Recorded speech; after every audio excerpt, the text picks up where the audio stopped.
So I had calls from IIM Lucknow, IIM Bangalore, IIM Kozhikode, IIM Indore, and the baby IIM, the CAP IIM. Yeah, I had a team of 40-year-olds in my the section that I was managing. With tech being such a crucial part, managers need to understand tech. I could not afford a single meal in Switzerland because it was so costly. I prepared for NTSC and KVPY and JEE and UPSC. We can compromise on food, clothes, everything, but not on education. I never wanted to do consulting.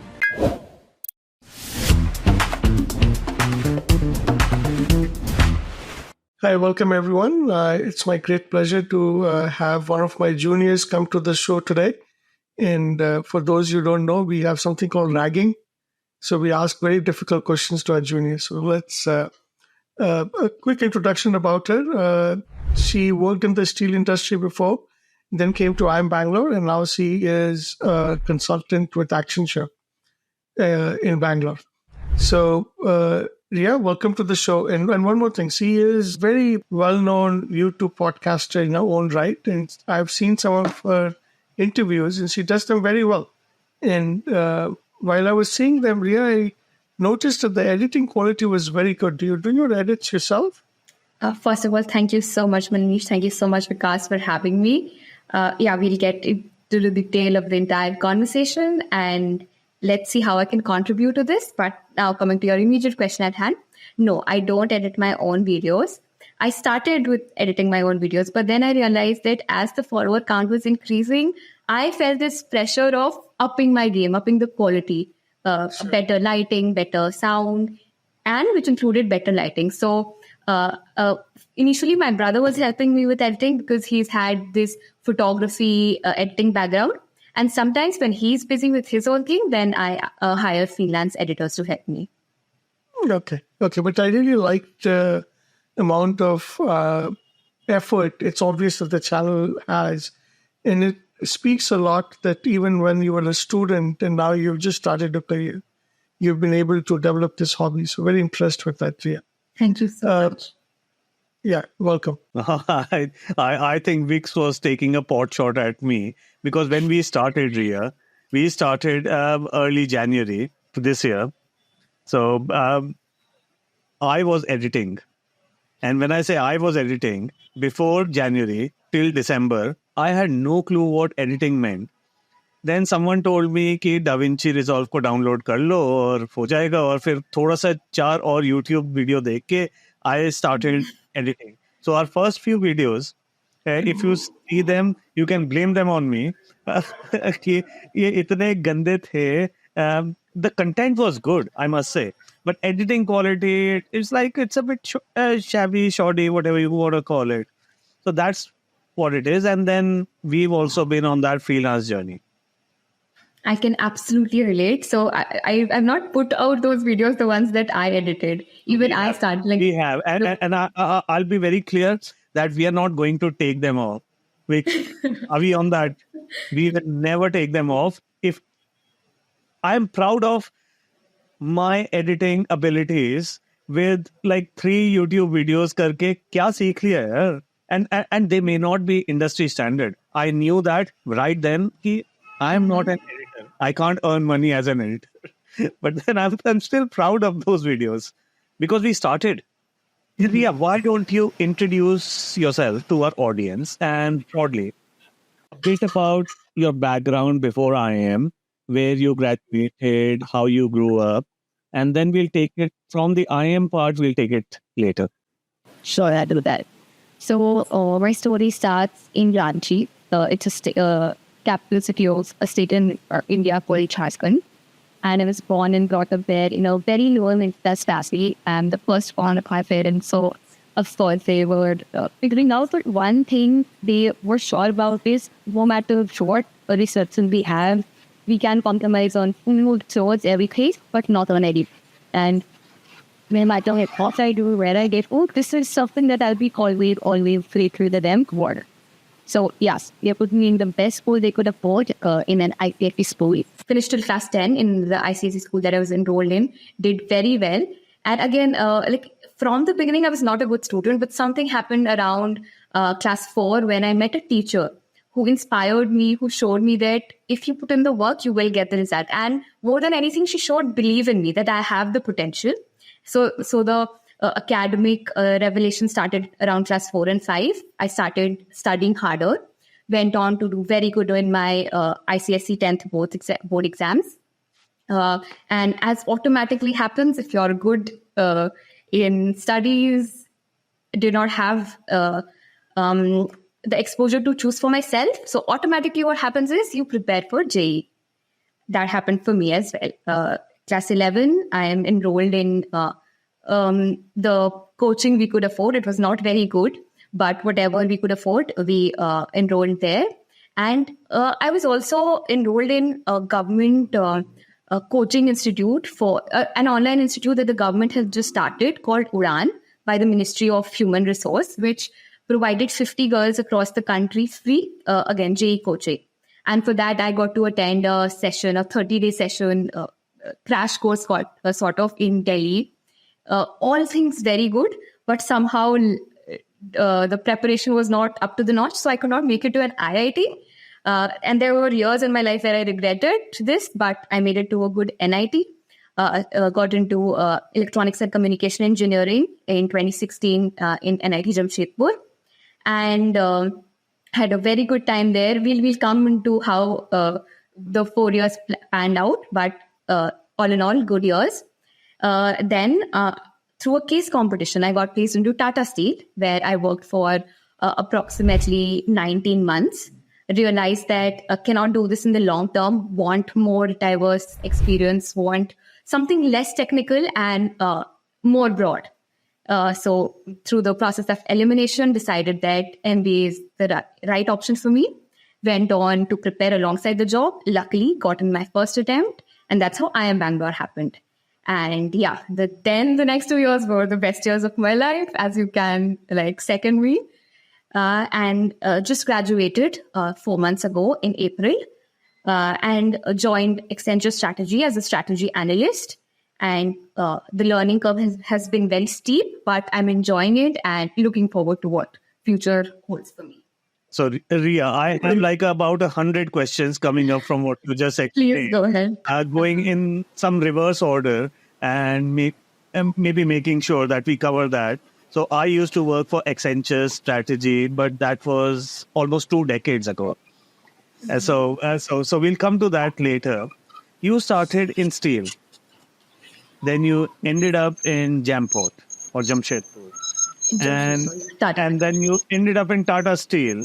How much of was it coming to you? Do you feel, or was it because you grew up in a steel background that you got in Tata Steel? Tell us a bit about that. So I would say I had a little bit of less exposure to the fact that the coding and the tech field was growing so immensely. This was 2018 is when I was in my second year.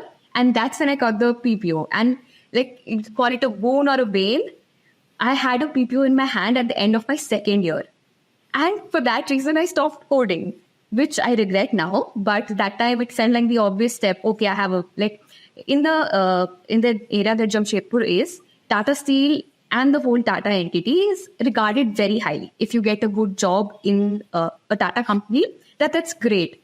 And because of the narrative that was around me, I thought, wow, this is the best thing that could happen. I've made it happen in my second year. Now, let's do something else. And I'll also come to what I did with my third and fourth year after I kind of had accepted the PPO in my head. But yeah, that mindset or that environment made me feel that this is the best that could happen. So I myself closed further opportunities and decided to continue with this. But as and when I joined the job, I realized what a challenge it is to be working on the shop floor, to manage a team of 40-year-olds. I had a team of 40-year-olds in my, the section that I was managing, and entirely, almost 95% male, with people of 20 years of work experience on the plant. And of course, I could handle them managerially. I had decent skills to help them out with the administrative work and the managerial part. But no matter how much I tried, I could not match their technical experience. And so that I was dependent on them and trying my best to learn, took up the challenge and did pretty decent at it, but soon realized that, okay, this is something I've taken the challenge. I got good at it, learned it, but do I want to continue long enough? No. So hence that option of what to do next. So I think Vic, you have some questions about coding, right? Yeah, Riya, do you feel comfortable sharing what was your salary at the age of 21 when you got the job at Tata Steel? Sure. The CTC was roughly 10.9 LPA. Very good. And you also shared that you came from a family, a lower middle class family, same as me. Mm-hmm. So did that feel like a huge amount of money? Absolutely. Absolutely. So the first salary I get, I take my parents out for shopping. I start saving from the first day because I was already very curious about investing and all that. But the thing that I did not have was capital. So the day I get my first salary, I figure out what are the mutual funds, what are the stocks that I want to invest into. Because I had been reading up all my life about what you can do with capital, but did not have it. And the moment I got it, it said wow, this is amazing. The enhanced salary that I got was pretty well the highest in my family till now. And yes, initially it gave me immense pride and satisfaction. And Riya, what were your fees at IIM Bangalore? I hear it's about 20 lakhs plus right now. So my batch, the 2022 to 2024 batch, the fees was 26.5 lakhs, including fooding, lodging, everything. And did you need to take some loan or? Absolutely. Yes. So the term one fees I managed with my savings, and I'm sure that I'm going to be taking a loan. I took a loan, and then the internship stipend that I got in the middle of after the first year, that was also pretty good. That covered almost 50-60% of my exchange, because I also went on exchange. I had an additional 6 to 7 lakh expense on top of the IIM fees. But I think with the savings and the internship stipend, and I also managed to get good scholarships, financial aid as well as corporate scholarships. So that reduced my loan burden a lot. And yeah, that's how I made it happen. So kab tak loan pay hoga? I have done my calculations. So I want to be very aggressive with it. And I would plan to finish it in the next 22 months. And anybody who gets into IIM, they get a loan from the banks just because they've got into IIM, or do they have to give some collateral? No. So every bank that's associated with IIM Bangalore, they get the list of students who've made it that year, and they start calling you. Okay, come to our bank. Okay. So we don't have to do anything. Everything's taken care of. You just have to decide which bank. You do your calculations. This is the interest rate you're getting at this bank. These are the terms. Which one do you fits you the most, and you choose the bank. No hassle. 22 to 24, your interest rate would not have been as high as right now it is. No, it was. So we had taken a floating interest rate.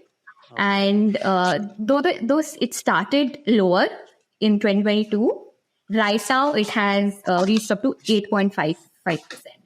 And what was the starting point? I think the starting point was 7.2. Okay, so the delta is just 1%, right? From in the 1.3, in the 5 years, 1.3%. 3 years in the 3 years. Yes, The reason I'm asking, I'm so I still slog myself. Is early 22 we took a floating rate home mortgage. When at that time in the UK, in London, we were getting 0.5%. 0.5% interest rate. Yeah, for mortgage. 0.5% above the Bank of England rate, which was also just 0.5%. And so definitely about 1% technically. Mm-hmm. Mm-hmm. Wow. But then because of Ukraine and then inflation and all that, because of the floating rate, that 0.5% went to 4.5%. Oh. Within 100%. Within 1.5 years. Not 100%, 900%. No, I said 400. Okay. 4.5%. Mm-hmm. So effectively, we've been paying more than 5% for the last at least a year. And that's why I asked, because when you have 0.5 going to 5, Very different from 7.2 going to 2 going to 8.8. 8.5. Yes, yes. But Ria, dialing back. So Ranchi and steel industry. Were you in Ranchi because one of your parents was in the steel industry? Why were you in Ranchi? No. Is that your hometown, your parents' Yes, hometown? yes. I was born and brought up, studied till class 12 in Ranchi because that's my hometown. My father has been born and brought up there. And yeah, I live there. My parents still live there. Right, right. And both of them are there and not associated to steel. Not at all. Not at all. Wow. Okay. Okay. See, the reason I know a bit of what's called Jharkhand now, but was called mostly Bihar earlier, is because It was a part of Bihar. my mother grew up in Jamshedpur. That's why I know the colloquial term jampot. And it was like back in the 50s and 60s and maybe 70s when she grew up there, that jampot was the nice way to refer to Jamshedpur. So she grew up in Jamshedpur. Her dad was my nana was not in the steel industry, but in certain Jamshedpur industries, non-Tata related. Yes, there are many industries on the outskirts of the. So in Jamshedpur is like, and definitely back in the day, and to some extent even today, very difficult to be non-Tata and be in Jamshedpur. I would not say very difficult, Tata Steel, that's why you were in Jamshedpur. Why else? Yeah, exactly. There is Tata Motors, Tata Steel, and Tata Cummins. So these three are the big companies that operate out of the city that they have sections. Coming to your previous point, it's not difficult to be in Jamshedpur if you're not a Tata employee, but certainly very highly regarded if you are from Tata, any of the Tata Group companies.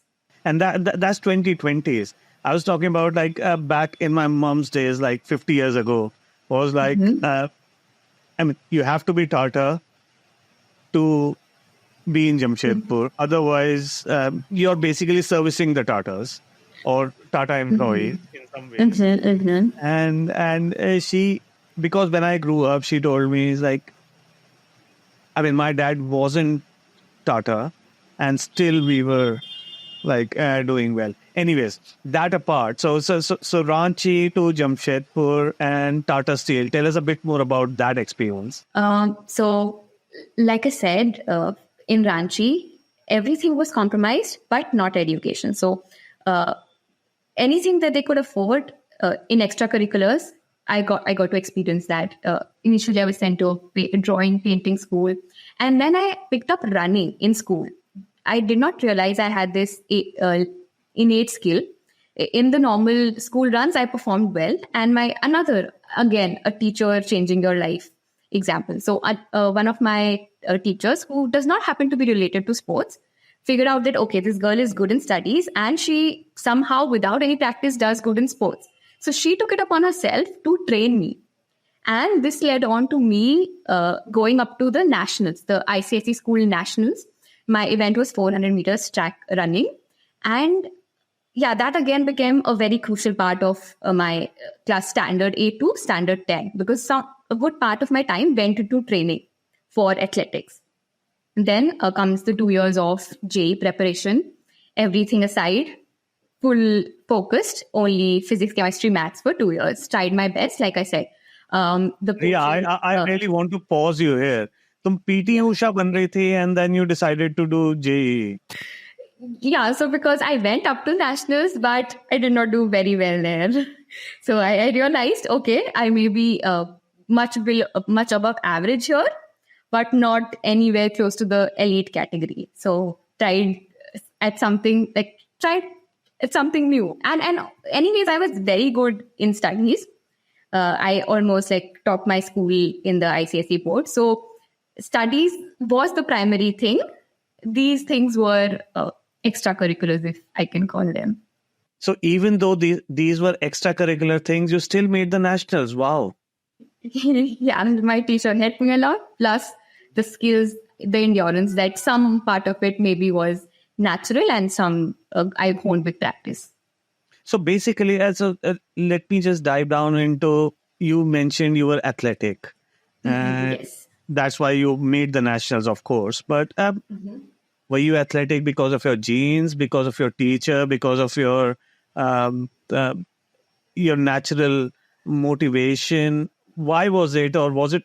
I mean, I'm sure it's a combination of all factors and then some. Yes. But Yes. what was Yes. your biggest factor as you look back? Two, three things, maybe. One is that I've been playing all my life, something or the other, be it badminton or just maybe playing in my colony. So that has always been a part of me.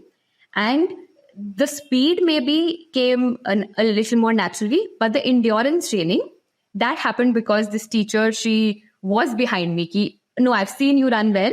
You can improve this. So that the training, the endurance, and honing the speed came with practice, but being above average was a God's gift. So there's something called talent, which got skill. There's something called motivation, but there's a lot, in my opinion, which is about your training for it and putting all the hard work. Because a lot of us, and to be very honest, I mean, some of us have some God skill, some of us have people pushing us, but Yes. most of us, even then, we don't put our own efforts, and you were willing to put that and do that. So that triangulation, I love that. I could not say no. If a teacher is calling you up at 5 a.m., I am on the field, I'm waiting. How can you say no to that? So initially, it took me some time to get up to her level of enthusiasm. But then when I saw the effort she was putting in, when my parents saw it, they were like, "Inki to beti bhi nahi hai, fir bhi she's doing this." So and they took it upon themselves to drop me to school in the morning before class and on Saturdays and Sundays. So it was the three people, my teacher, my parents, and me. Yeah, that is another triangulation that played out here.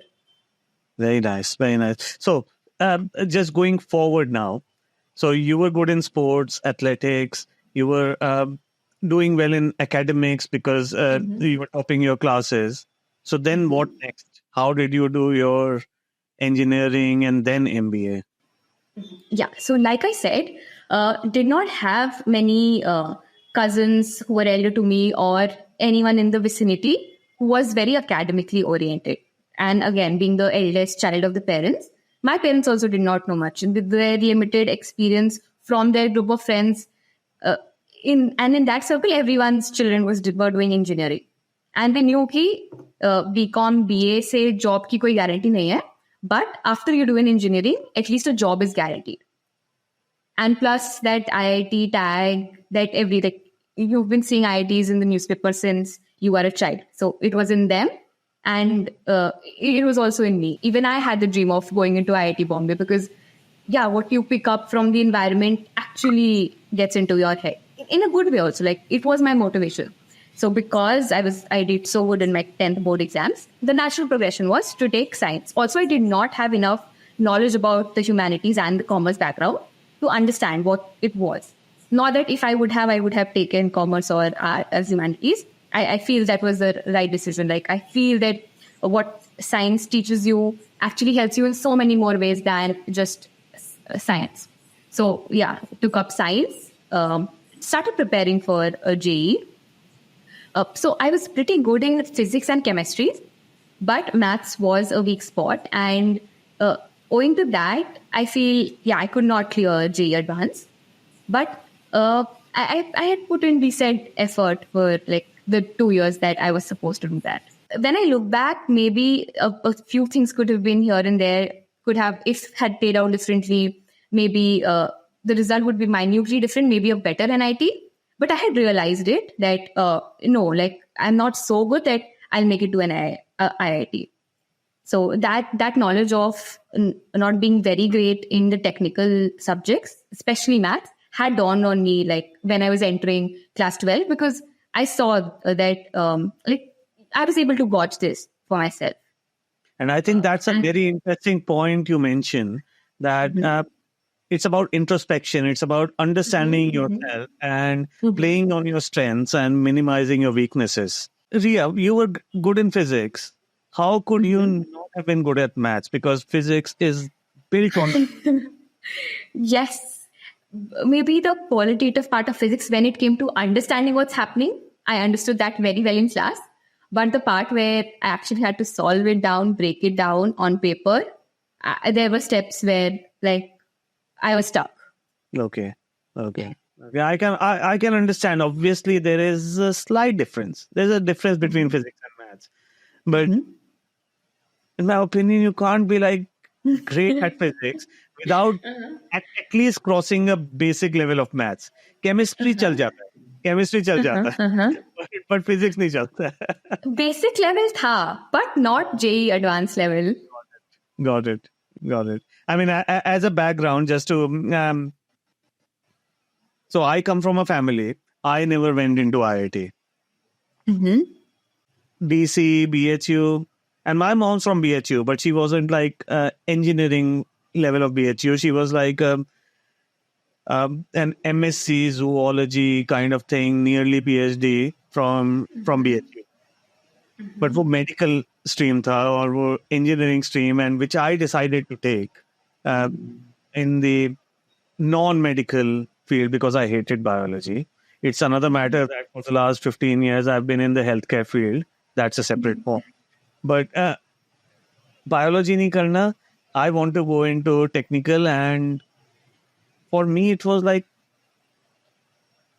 IIT nahi kiya to kya kiya? It was also the case for me for 1 or 2 years when I got into NIT. But soon when I met some IITians, like pehle to I had not met any IITian in my life ever. But like 1 or 2 years in the picture when we have these college fests and whatnot, and you meet IITians and you're like, okay, they are very normal people.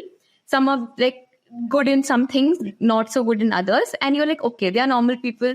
And then you further down in your career and you're like, okay, people from tier 2, tier 3 colleges, forget NIT, are able to catch up if they work hard at certain points in their life. So IIT nahi hua, you went into NIT. And if I'm not mistaken, NIT is the newer name for REC, as we used to call it back in the day. RIT is also Regional Institute of Technologies. Is it? Okay. Yes. So I heard REC, Regional Engineering College.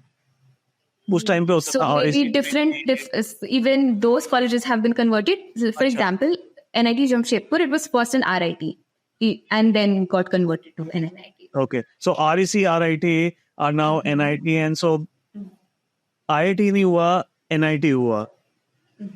NIT से IIM कैसे? Again, I'll take you slowly across this journey.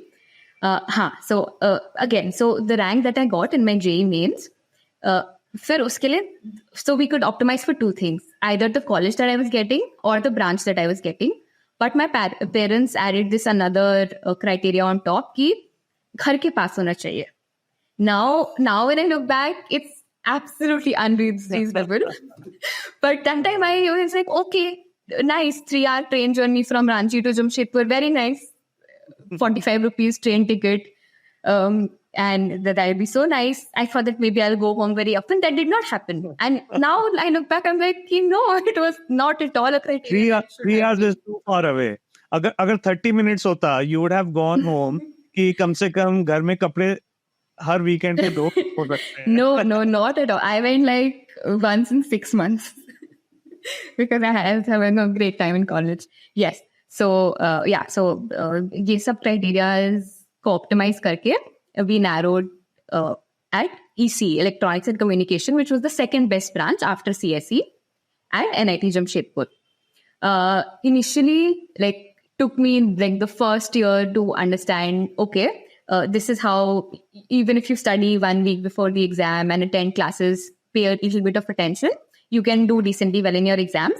But there is this other thing called clubs and committees and numerous other things, fests and whatnot, that are more interesting to me than just academics. So from the very first year, like, or maybe the first month, we have these orientation programs where the clubs come in and introduce themselves, come join us. And unlike IIMs, in your undergraduate college, there is no restriction on the maximum number of clubs you can join. You can be in 10 clubs. If there are 10 clubs and you are interested in 10 of these activities, you can be in 10 of them. I ended up in 5 of them because I was so intrigued with getting to like meet such interesting people, I had never tried. I had tried quizzing, but not at such a organized level where we have meetups every 2 days where we first quiz ourselves among the group and then we prepare for some quizzes, or an athletics team. Of course, I had a teacher who was actually a physics teacher, but who's helping me out. Now I have a coach and a team who's so dedicatedly working only like 5 to 6 months a year for the inter NITs or the sports competition at IITs. Then there is this literary and debating society that works towards building your skills, hosts these amazing debates and potpourris and all these literary competitions. Then there's this alumni committee. Wow, someone told me that the best thing that you can get out of college is connections. And the best way to maximize your connections is if you get into the alumni committee. So I was just exploring and gathering whatever interested me. So yeah, this is what I did in my first year while on the parallel figuring out कि survive कैसे करना है, decent class attend कर लो and exam के एक हफ्ते पहले पढ़ लो, you will be fine. So yeah, this is how the first year was. Then coming into second year, started trying out case competitions and also started coding because some of the seniors had told us कि the placements, like we are seeing year after year that the best placements are happening in the tech and the coding field. So no one told this to us, but we are telling you right from the start coding from the first or second year. So I started my second year with coding alongside the numerous clubs and trainings and going into inter NITs all the 4 years of my college. But then this case competition happened, Tata Steel Women of Metal, which was for second year engineering women students or selected NITs and IITs. And like a proper case competition, the first round was MCQs with technical questions. And then for the people who qualified, they had to solve a case study. And then the people who qualified had to do an internship. And then you were finally selected with a PPU and a scholarship. So even like I have also funded my BTech education with a lot of scholarships. So that finally happened. And because I was in the top 10, and this was this understanding that the people in top 10 would automatically get a PPO irrespective of their performance in the summer internship. So like I said, dimag mein to tha ki okay, I am done with what I wanted to get from college. And everyone around me started behaving as if I had done something very good. I did not know it was something so good, but the people around me made me realize that, like I said, for Jamshedpur, Tata Steel is a great company. I did not know what the work actually is or what it is, but I was happy. Okay, I made this happen. Now comes third year when I see everyone around me preparing for internship interviews. So in the third year, we have companies coming in to take you for internships. And I'm like, okay, ye log to internship ke liye taiyar kar rahe hai. What do? I already have an internship and a PPO. So then I did something very strange. I tried to recall, again, a moment of self-reflection. What do I do with this free time? Apart from going into all these meetings of clubs and committees and honing my other skills. So I remember that my dad had always been telling me all his life that prepare for UPSC. And yeah, that's what I did in my third and fourth year. I'm like, itna free time hai, and yeah, you somehow, the line blurs between what's your parents' dream and what's your dream. So with that line blurring and me not knowing what is the actual reason why this thought came to my mind, was it because I wanted it for myself or because I had been hearing again, BTech, IIMs and UPSC, yahi sab are the biggest careers. So I'd say 1.5 years, the later part of my third year and the entire fourth year, when the entire batch was preparing for placements, I was sitting in the library from 9 to 9 or 9 to 7 p.m. because the library closed at 7, if I remember correctly, preparing for UPSC. I'd taken a online coaching that I could find and even some old books from the old book market, and I was preparing for UPSC. And then the lockdown hits us in March 2020 and we are sent home. And now, so when I go home, I still had this rigor. Okay, I will not get the library, but jitna bhi ghar mein jagah hai, I can still study.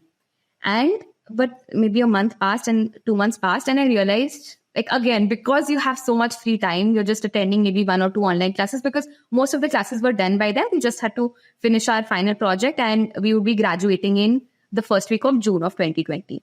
And I had this free time, more time to self-reflect कि okay, मैं अपने आसपास सबको मेहनत करते देखती थी, तो I was like कि मैं भी कुछ पे मेहनत करती हूँ, and hence I had chosen this. But what will I get if I crack UPSC? I will get into the public services. Again, very noble career, but do I want that life for myself? That is the first time I questioned कि अगर हो भी जाता है, तो what is at the end of this finishing line? Do I want it for myself? And I gave good 2 to 3 months of time to do pros, cons, Excel sheets, lists, and whatnot, coming to the conclusion that no, this was not my dream. I don't want the life that comes out of it. I want a more independent, dynamic life where I can explore and move around. Yeah, that's what I came to the conclusion at. And though I still gave the UPSC mains that year, but the fire had died, like, and for good reasons. So the chapter ended, and though our joining was delayed because of COVID, because no one knew where the world is headed, like when will the work resume. So my joining got delayed, Tata Steel joining, but it happened, and then I ended up joining Tata Steel. So the first year Tata Steel, Riya, Tata Steel, you joined in the height of the pandemic lockdown kind of thing. So the first wave had subsided. This was December 2020. The first wave had subsided. But over the next 19 months, while I was at Tata Steel, again, 2 more peaks came and I got infected with COVID twice, both in the second wave and in the third wave, because it was an on-ground role. It was on the shop floor. If anyone got affected, there was no way you could stop. Though there were all the checks and measures in place, but if you are coming to office every single day and you cannot control where anyone is going outside the plant premises. So yeah, I got infected with COVID twice because of being on the shop floor job, both in the second and the third wave. Did I digress from the question? No. I probably made you digress from the question. Yeah, but yeah, and actually, because we are free flow and we always digress. We digress more than we are to the point. So I'm just going to go back. So on one side, you were great at academics and doing coding, like Viks was doing all the time in the computer center, as I kind of recall. And then, but you were also doing all the cultural stuff and maybe to some extent, except that I was single focus on being on, as you might still recollect, L Square is the party place. I was like, कि L Square पे सबसे पहले जाना है और सबसे last पे निकलना है. That was my double-minded aim. सबसे पहले जाना है, सबसे last पे निकलना है. Very similar for me. So as soon as the classes ended, which were around 4 to 5 p.m. and the hostel entry time was 9 p.m. I made it a point that I am not going to go back to my room before 9. जो भी club की meeting है, कुछ भी है, I will be out till I have to be forced to go inside. But yeah, it's very impressive that even while doing all the clubs and everything, you were still top 10 students in your batch. So academics Not top 10 students. It was top 10 in the case competition across the country. Okay. Yeah, the Tata Steel Women of Metal competition. Okay, got it. And what was that case competition like? Like, I remember participating in some case competitions when I was at IIMB. Was it very comprehensive or was it not very comprehensive? So the first round was a very straightforward questions on the subjects that you would be expected to have studied by the second year. So I was in ECSE. I was given an ECSE focused question, taking into account the engineering curriculum. Okay, if this is she or he, she, it was only for women. If she is a second year EC engineering student, these are things she should know. Basics of amplification and communication and the subjects, the core EC subjects. That was the first round, very straightforward MCQs. And then after the shortlist of the people who qualified, they were given a case study. An actual case study that Tata Steel was struggling with on the ground. And you were also provided a mentor, because no matter how much research you do on the internet, you will not know the specific problems of the plant. So you were allotted a mentor, a guide from the plant, from the section that this project was, or this question statement was from. And with that person's help, as well as using the internet and whatever material you could get your hands on, you had to come up with a solution. And then you presented it to the CXO, to the leadership of Tata Steel. And then the top 50 were selected. And then the top 10. And all the 50 got an internship, but the top 10 also got a scholarship and a PPO right then and there. Okay. Okay. Do you mind sharing with me what the case study was? Like, what was the problem statement that you asked to solve? Yeah, it was something around digitization or on the data handling processes. So every day, the maintenance of the plant is on the way. Like every day, some of the other machine is due to be checked. So we have a mix of time-based as well as preventive-based maintenance. So when, let's say, a foreman, we call the technicians foremen. So let's say a foreman is going to record the readings. कि अच्छा आज इस motor को check करना है due date के हिसाब से. I'm going to be checking this motor. So they first wrote it down on a sheet of paper, and then when they come back to their system, they note it down on SAP. And yeah, so my problem statement was around how can we better digitize this process. And what was the solution that you presented?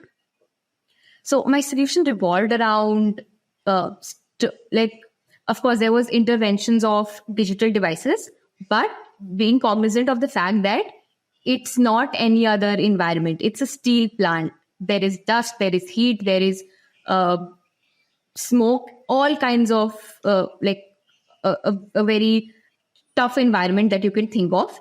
So I worked on the most robust devices in the market, as well as how we could further make sure that the device is able to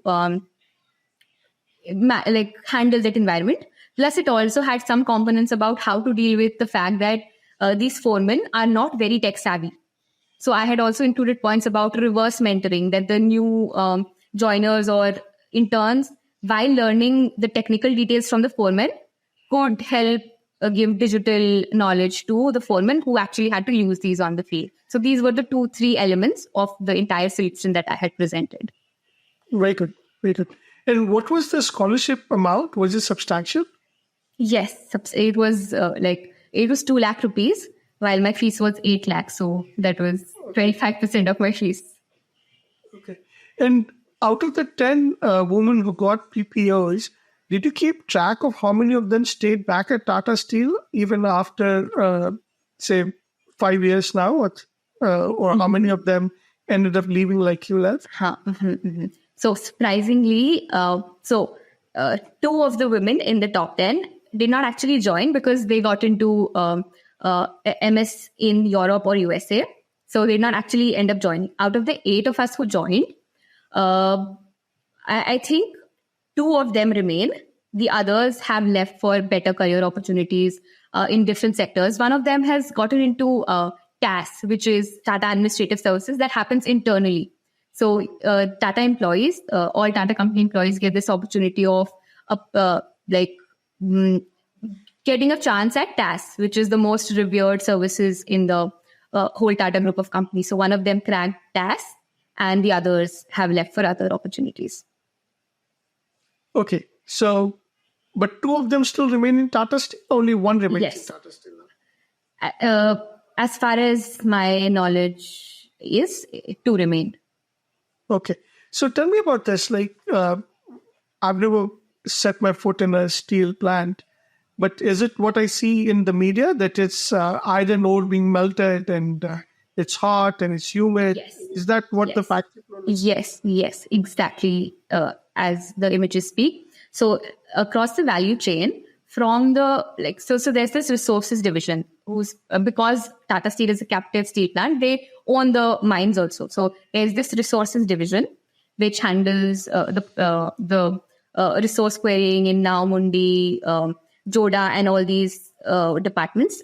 And then once we have the resources into the whole periphery of the plant, there is this value chain. When there is the there's the coke, the part where we make coke. Then there's the part where we process iron ore. And then there's this the steel melting section where we mix and combine all this. And then there's the output section, the rolling mills and all.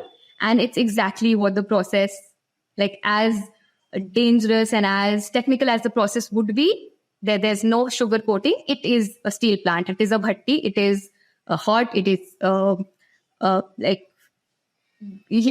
it's a steel plant at the end of the day. So how did the men respond to you? Because India is still a very patriarchal society, and you're a 21-year-old graduate, and you're working with, like you said, 95% men in your team over the age of 40. What did they call you? Did they call you Riya, madam?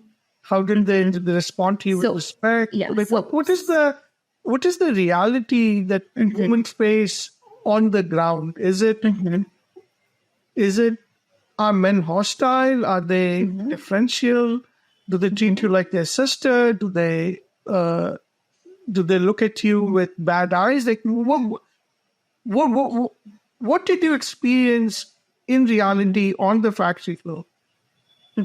So two parts. First, when I interned for 2 months, I was taken care of like someone who's coming to learn. So they were very, very cooperative for the 2 months of the internship. They treated me like someone who might end up joining us later in the team. And then comes the actual when I join as a management trainee. So there is hierarchy in Tata Steel. It's not like any other corporate sector where you call people by the name. That is why I still have this thing in my head that I always ask people, do I call you sir or ma'am? Because that's how I started my career. So there's very strict hierarchy. People address you as sir and ma'am. And there's a special respect for MTTs, what is called the management trainee technicals. Because over the years, initially they were called GTs, graduate trainees. And over the years, the GTs have gone to, because they come from such prestigious colleges, all from NITs, IITs, and the best technical institutes of the country. And they have a very, much faster growth in Tata Steel. And because they have gone on to take the highest positions in Tata Steel, there is immense respect for MTTs, or GTs as they were previously called. So they address you with a lot of respect, with a lot of politeness. That is absolutely the case. I never faced any incident that had anything to do with my gender. Of course, there were times when, either because of the fact that I was not feeling very strong in my body, that I refused. Okay, today I'll not do the rounds, because if I'm going to the plant, I have to be at my best self. I cannot go and not be 100% okay in my body and be taking rounds on the shop floor, because it's a very, very dangerous environment. So there were some things sometimes when I had to be open to the team that maybe today I'll not do the rounds. Today I asked someone from my team to step up. And one more thing in Tata Steel is that if you are technically competent, no matter how young you are, what is your gender, where you come from, you will be respected. So that's something very amazing. Plus the gender equality part was very good. I know it's a little tougher for the JTs, the junior technicians and all, because they don't have very dedicated places to sit and other amenities that are necessary for a very smooth functioning for women. But it was much better because I was a management trainee, and on the track to becoming the manager right after my training. So it was much better for me. And no gender biases as such. But there was some, like I said, some drawbacks or some places where I had to step back because I wanted to take care of my safety the most. Another thing that I want to point out here is that there is also these shift routines. Like the normal employees, the managers, they don't have to go on shifts. We have general shift.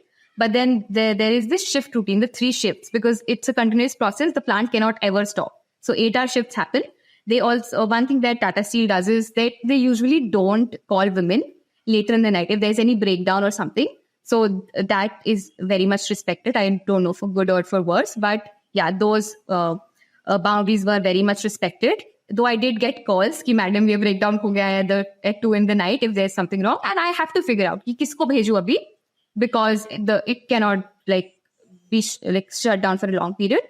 But I did not ever have to go at odd hours. Did you not have to go, or were you not allowed to go? I did not have to go. So if I wanted to, I could have gone. And no one would have stopped me. But I was not expected to. I heard from various people, various friends in the last 20, 30 years that overall Tatas, are very unbiased on gender at the middle and junior level. And that's the type of people I've spoken to. I don't know too many people at the top level. And from names and what I see, we don't have women at the top in the Tatas. Do you think there's like a glass ceiling somewhere in the Tatas? I can comment for Tata Steel, not for the other companies, because I have not had the fortune to work with them. Previously mentioned that though they're trying their best to somehow make it, they also started this competition because they saw that lesser women are staying in and lesser women are growing in the company. And they're trying all these measures to retain women. But because of the fact that, yes, it is a tough job, tough industry, for Tata Steel, more women back down. But we also have a few women trying their best to be on the ground and growing on the ladder. But lovely answer, because I can also understand whether it's steel, the moment it is like a physical shop floor, partly because of the gender differences between men and women, the physical gender differences, and partly because of the historical cultural differences in India. Kitni women hoti hain shop floor pe? Nahi hoti na. And you probably you've definitely seen that. Yes. Meri to theoretical answer hai. So out of the team of 40, I think I had 4 women out of 40. Okay, great. So Riya, let's move on. So Tatas you did, and then you reached IIM. And tell us that journey. How did you prepare? But starting from why did you even want to do it? I know you've hinted at UPSC or nothing and some management, but take us through that journey from the day you decided and you reached IIM Bangalore. So the day I decided was probably one of those bad days in the plant where I may be stuck in the plant at 7 or 8 p.m. because there has been a breakdown, and I'm contemplating. All good ideas start from bad days. Yeah, fortunately for me. So I'm contemplating. Okay, I don't know how much more time is it going to take, and I'm also contemplating how long do I want to be doing this? Because honestly, of course, I can get it fixed and get on the technicalities, but there were so many things that I had not absolutely understood technically. So I was still a little bit dependent on my team to fix it on the job, actually go to the motor and check with the machines and actually fix it. So I'm thinking of my dependencies. I'm thinking of how long do I want to continue this? And then in my head, I am eliminating options. Ki kya kar sakte hai? If I want to change my situation, what are the options I have? I realized that I knew for a fact that I'm not very technically oriented. So I cut down options of MTech. I cut down options of doing MS because, like I said, not very technically oriented. And UPSC had already been out of the picture because that realization had happened that the kind of life that I want myself may not come from getting into the government sector, into the public services.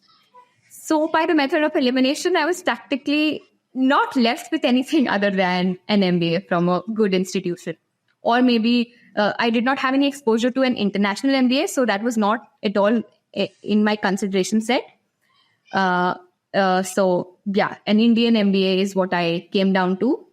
And I'm like, okay, again, then you go to YouTube and you figure out what is the syllabus like, kitna time lagta hai, do I have time to make it this year, or I've lost the train and I have to try next year. I do all these calculations And this was, I think, May of 2021. This is May of 2021. CAT 2021 is in November. So this is just to put it in perspective. May 21 was the big second wave of COVID that happened in India. Yeah, maybe I forgot to mention, but even COVID would have played a part in that. Like I said, I got to COVID twice, and I'm lucky everyone else in this country is having work from home, and I'm here on the shop floor. Even like because it was an essential service, we did not there was no shutdown at all. So the steel plant में कौन work from home कर सकता है? बिल्कुल. Though they had tried bringing hybrid work for manager levels, but I was not on the level that could get a chance to hybrid work. Yeah. Yes. So yeah, it maybe with COVID had a part to play in my decision making. And I do all the calculations. I have roughly 6 months. Weekdays पे तो ज़्यादा हो नहीं पाएगा. That was the initial thing. कि okay, I may not be able to put in the hours on the weekdays, but weekdays, Saturdays and Sundays, apart from attending shift calls, I did not actually have a lot of work. So I can give it my all. And when I started, I also figured out that I might need coaching. So I enrolled in an online coaching. And because the classes had started in February or March, I was lagging 3 or 4 months behind the online coaching that I take it up. But I was like, my fundamentals are pretty strong.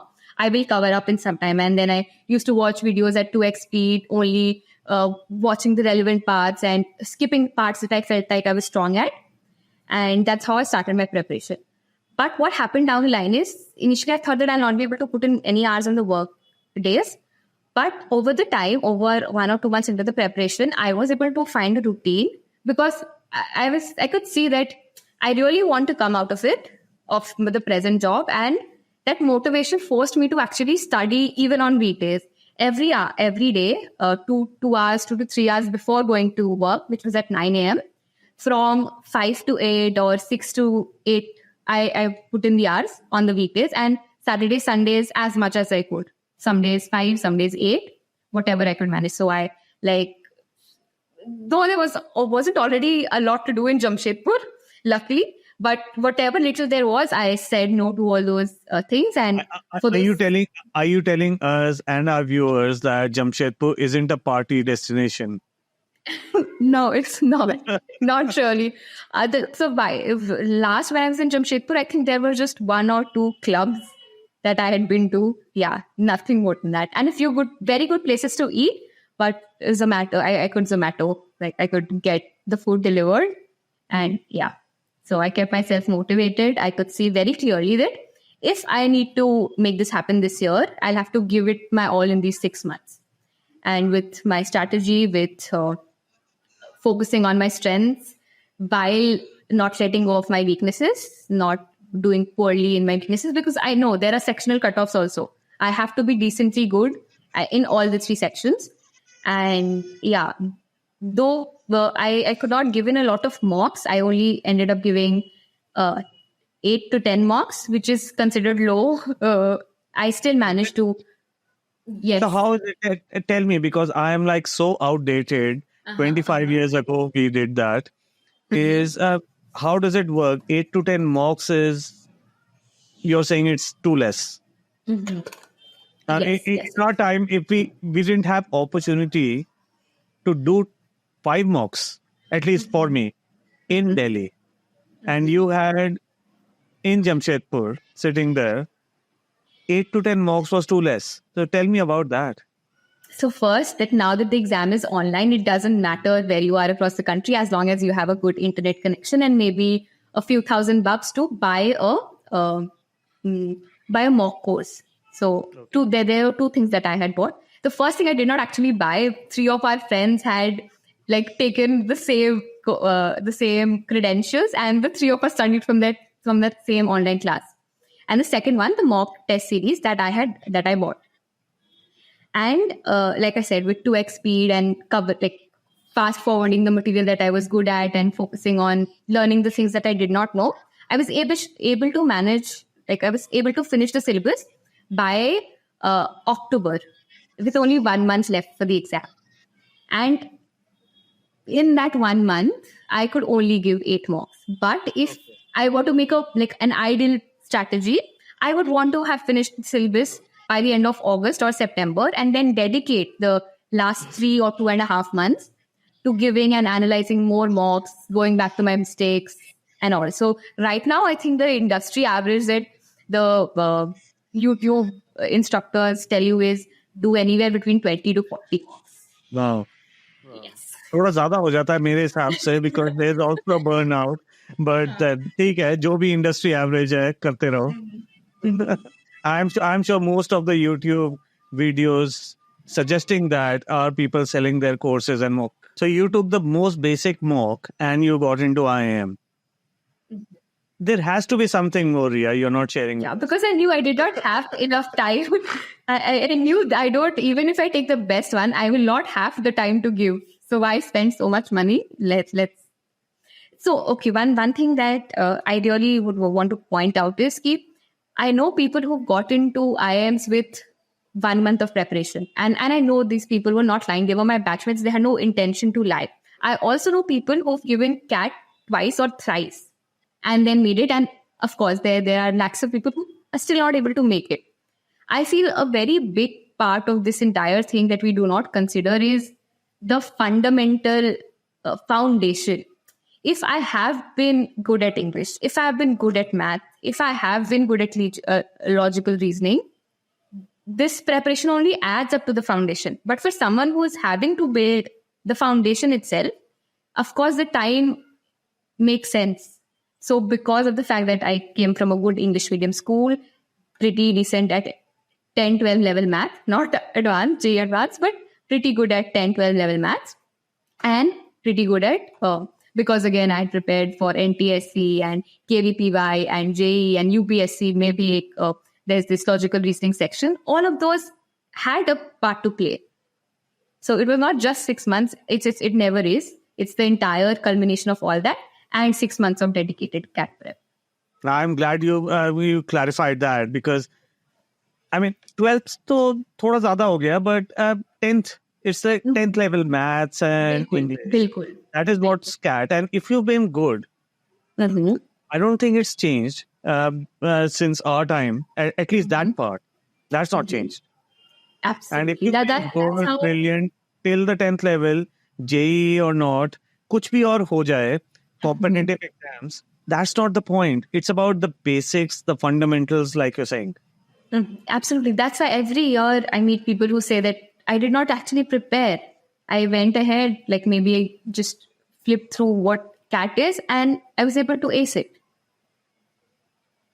Yes. Yeah. So you aced CAT in November, December 23? 21. Sorry. Yeah, 21. फिर क्या हुआ? Calls, how many calls? What happened then? Okay, so then I'll tell you this part of the story that I have not have had the courage to tell out publicly. So in January, the marks come out, and I somehow had an idea that I will get calls because my marks were great. Of course, then they do the scale down and they normalize all the 3 slots. So normalize, okay, my marks got reduced, but the marks that I received in January gave me an indication that I will get calls. I did not know A, B, or C, but LKI or I will make it to some top 10 IIM. I was clear with my CAT score. But parallelly on the side, when I was preparing for these interviews, brushing through my engineering basics, current affairs, and everything else that you're supposed to do, self-reflection, maybe even industry knowledge, everything that you're supposed to do an interview, prepare for an interview. While I was doing that, I was also looking for a switch because I had my moments where I was like, even if the worst happens and I'm not able to get into a college this year, I want to make a switch because I don't see myself continuing in this job very long. So the day I got the first offer letter from another company, it was a growth role in a startup, I resigned that day and I had not received any single call by that time. But luckily, and I thank my fortunes for that, I had held on to that offer letter saying that give me like a week or so to actually go through it, talk to my team and everything. And I will sign and submit the offer letter in a week. And in that week, the first results that come out are IIM Bangalore. And I get that congratulations mail and I jump with joy and I'm like, and I just call them up. No, I'm sorry. I got into IIM Bangalore. I will not be accepting this job because I knew that my life is going to change now for the better. And so it did. So your first Do offer you- letter was IIM Bangalore. Pardon? Your first offer letter was Bangalore. Yes. And after that, I stopped looking at the offer letters because that was the best call I had. I did not have call from A or C. B was the best. And the others I did not care about because B ho gaya sab. And do you feel comfortable sharing what was your percentile? Sure. It was 98.19 as a general engineering female. Yes. Okay, and B हो गया था मैंने it was congratulations to come for the group discussion कि congratulations to admission हो गया. No, congratulations, admission ho gaya hai. I skipped the part where I gave all the interviews because Okay. I just skipped it in the preparation part. So I had calls from IIM Lucknow, IIM Bangalore, IIM Kozhikode, IIM Indore, and the baby IIM, the CAP IIMs. And because it was online, luckily I did not have to travel anywhere, just sit in front of the camera with a coat and suit. And like saved me all the travel and hassle because I don't know what I would have said in my job कि हर हफ्ते मैं छुट्टी क्यों ले रही हूँ और कहाँ जा रही हूँ. Because I had not told anyone till the final like resignation. I had not told anyone that I'm parallelly preparing. So I gave all my interviews. Like I said, 2-3 things to prepare is first is your undergraduate subjects, then current affairs, things in news, basic business concepts, and then you have to be very thorough with the job, your work experience, the industry, your role, how it impacts the company, how your company impacts the industry, and everything business related to your company, and maybe some personal questions about your journey, your goals, your self-reflections, the person you are, how you see yourself. So these were the 4 or 5 criteria that I prepared on. And apart from maybe the CAP interview, which was very strange, all the interviews went pretty smooth only. Why were the CAP interviews strange? Okay, so I don't know if this is true, but I've heard this from people that if they ask you that what other calls you have, and if you mention a college that's like, of course, A, B, C, L, K, I, they know it for a fact maybe that ये तो cap आ नहीं रही है, let's just ask anything. And I was asked the most weirdest questions, and I was dumbstruck after that interview. I did not know what to do. So I had a question like, you enter a room and there are snakes in the room. The room is filled with snakes. What do? Your immediate answer is you come out, you close the door. But the interviewer kept pestering, no, ye nahi ho sakta. What will you do? Yeah, that doesn't make any sense. I don't know. Exactly. So, But I'm just thinking aloud. You know how I would, at my age, answer a question as strange as it sounds, like that. Mm-hmm. I would say, have you watched the movie Snakes on a Plane? Okay. If you haven't, then you should. Firstly, that's my suggestion to you. It is the best movie that you will enjoy. Right till the end. Everything is predictable. You know what's going to happen 5 minutes later, but you will still enjoy. That is how good a movie it is. And I can say on camera right now is I've watched it about 3-4 times, and every time I feel down, I watch Snakes on the Plane. Anyway. Maybe it was some kind of an unconventional answer that he was looking for, and I was going the straight. Yeah, something like that. That's what came to my mind. I was like, yeah, इस type का बेकार question का बेकार answer ही चाहिए होता है ना? Maybe I was too naive to go the straight route. Yeah, I think I don't think that's appropriate though, right? Because you want to always be forming relationships in your life, and when you disrespect someone's time, you just end up leaving a bad taste in that person's mouth. Because I remember during my years, I had gotten calls from Bangalore, Lucknow, and Kozhikode. And when I went to Kozhikode interview, they asked me, where else have you gotten calls from? I said, Bangalore, Lucknow. And then they just disrespected me for the remaining interview. I faced that myself. And that just left a very bad taste in my mouth.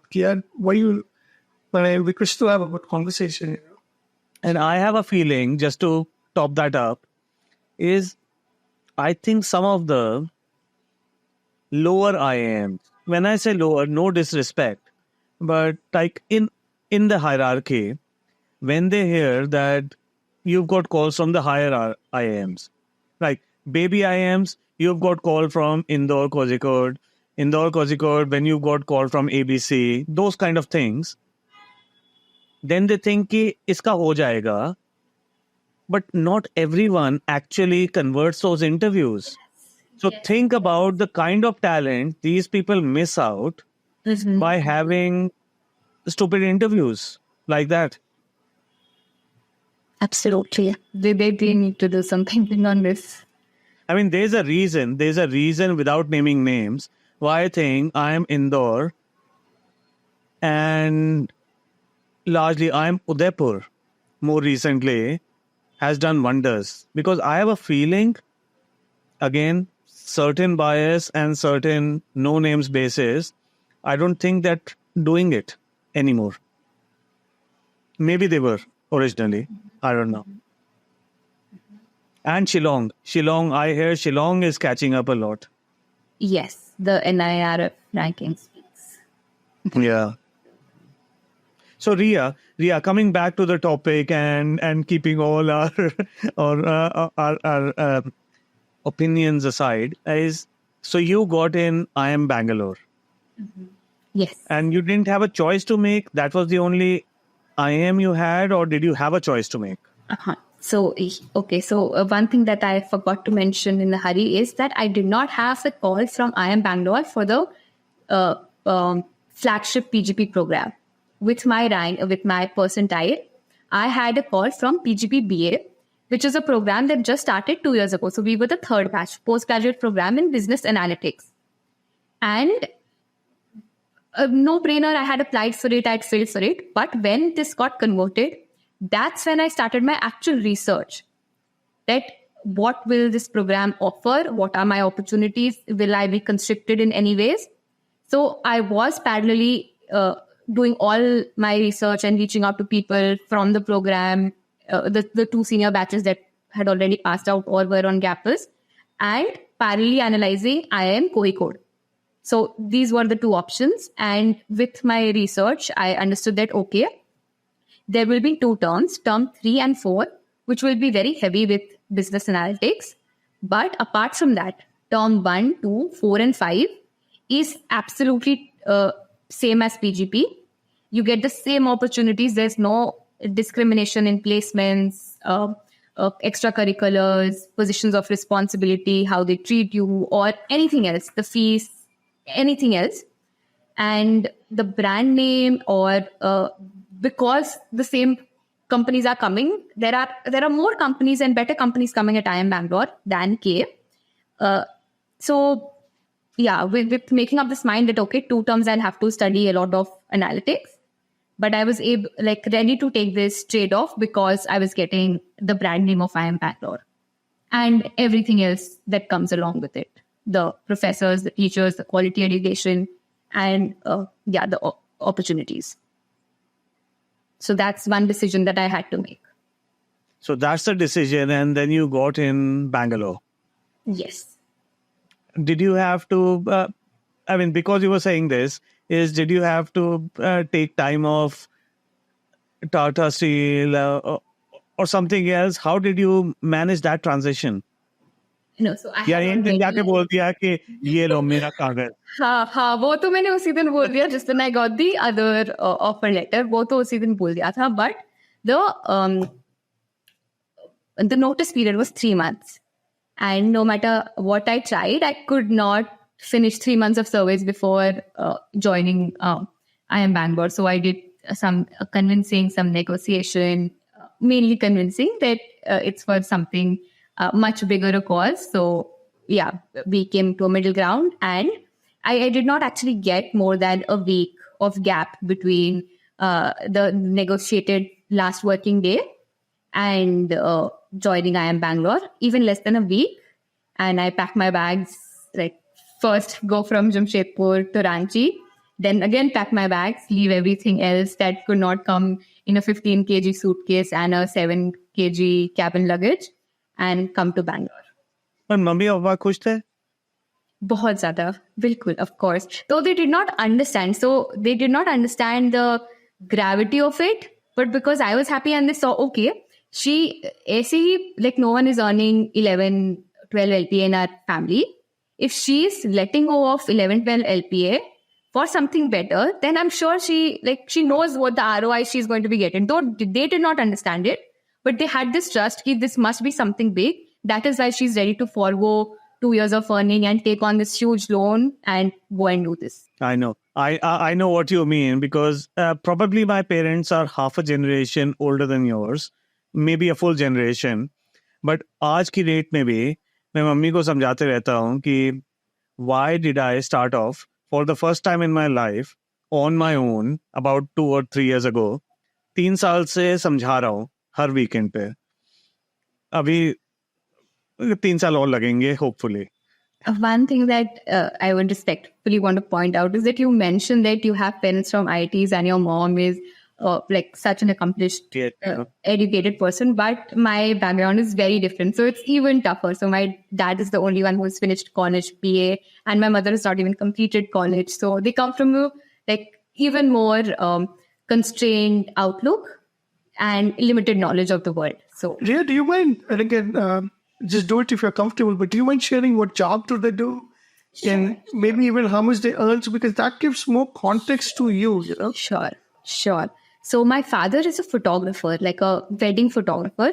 So since we were kids, we've seen him like whenever the peak wedding season comes, he's away for days. And yeah, and also the thing with a business like this is there are seasons, according to the majorly the Hindu weddings, that there's only this one season, the Muhurat time, and then the rest of the year is vacant. So for the rest of the year, there is no income. And it's concentrated for 2 to max 4 months a year. So the income has always been very scattered and not very good. So my father's annual income would be anywhere between 2.5 lakh per annum, which roughly translates to 25K per. And in that much money, he had you and your brother.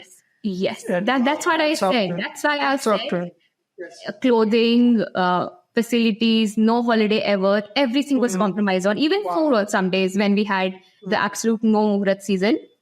But and also there were times when the feast was due, but he made it happen somehow. And my mom is a homemaker. She's a homemaker. Okay, no, that's very impressive. Like I think 20-25 हजार रुपए की salary में 2 बच्चों को बड़ा करना, बेटी को IIM Bangalore तक पहुंचाना, बेटी कितना 26-27 हजार रुपए कमा रही है साल? More than that. Much more than that. And I think I want to add is, like you said, Viks, बेटी को बड़ा करा रही है, because back in the day, at least in our times, I'm sure it's slightly changing now in India. Yes. But beti's education comes second to beta's education. It is what it is.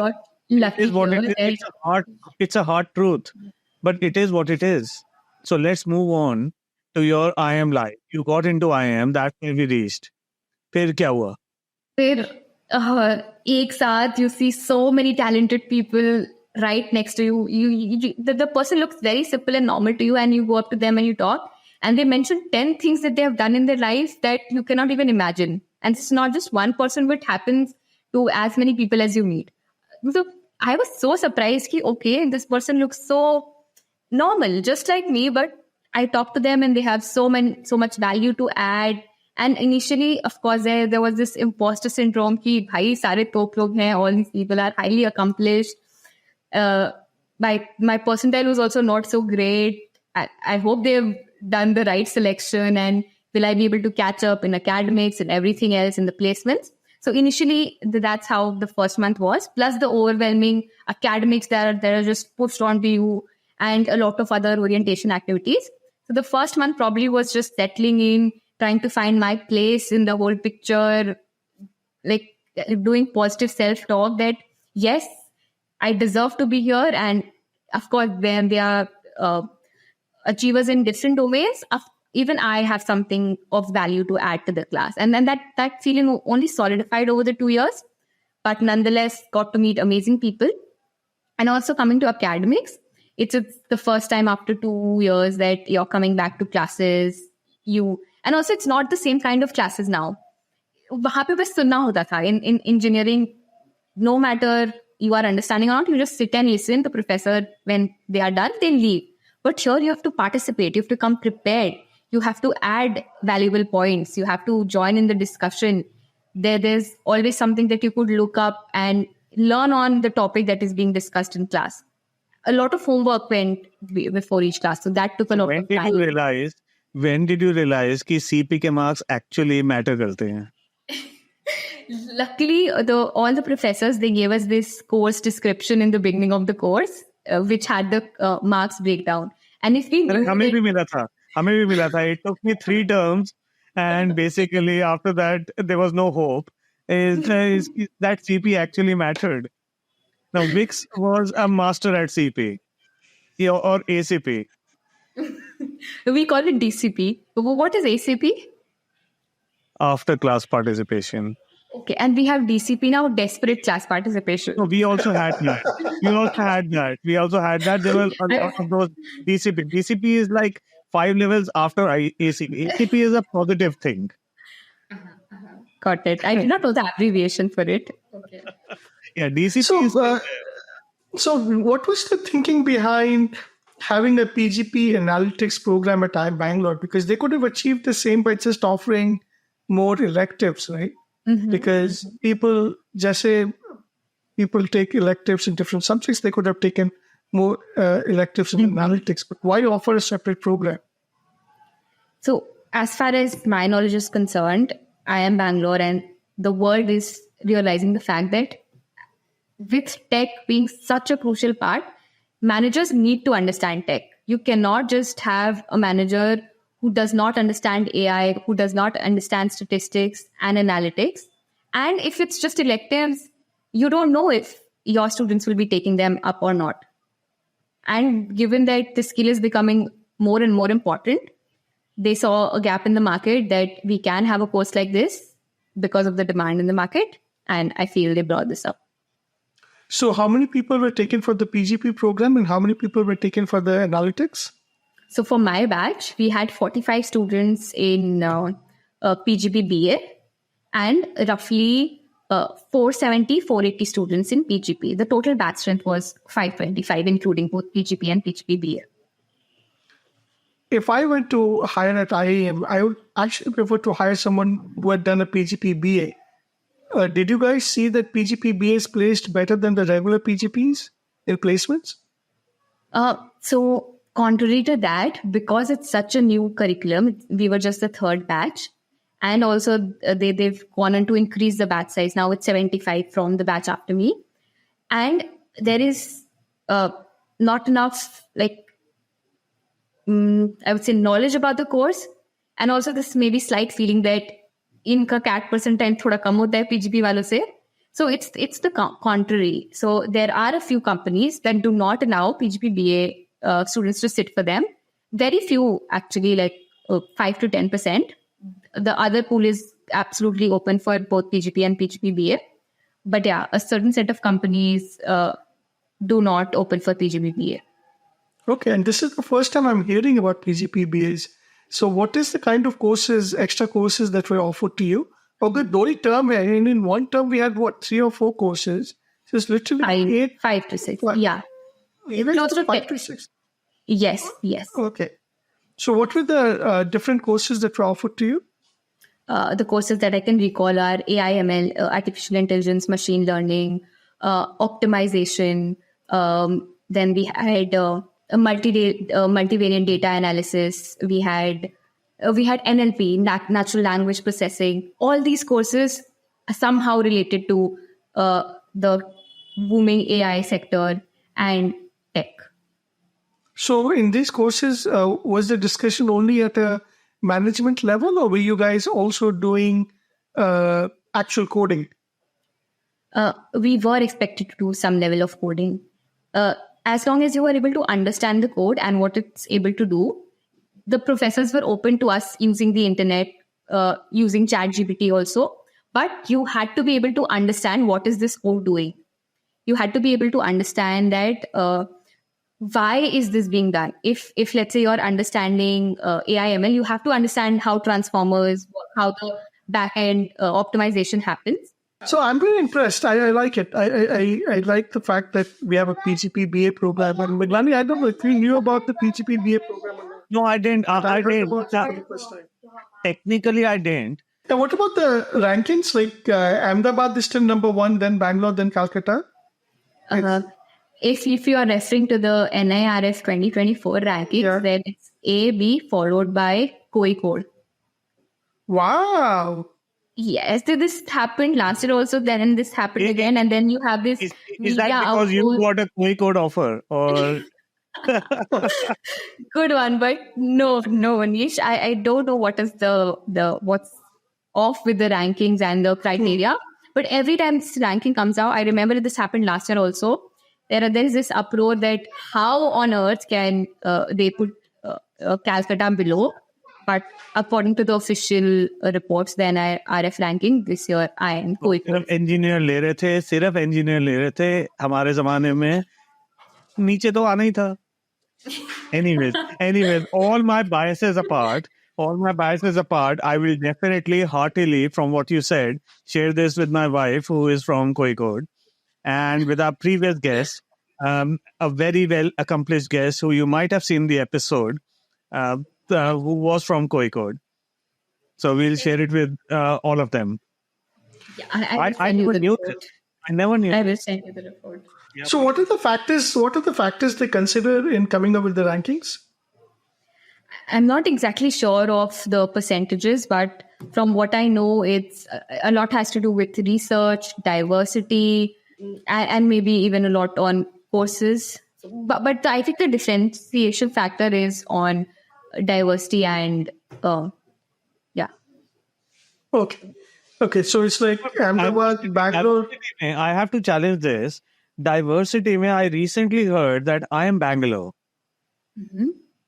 in the latest batch is 50-50 gender balance. Oh, wow. I did not know this. Gender is one level of diversity. It's not the only level of diversity. Yes. But how many IIMs in our batch? We had like, kitne the yaar? 1/7 roughly. It was 1/3. So see, it has been improving, but 1/3 to 50% within like 2 or 3 batches. I think that is a huge jump. Do you think it's fair, Riya?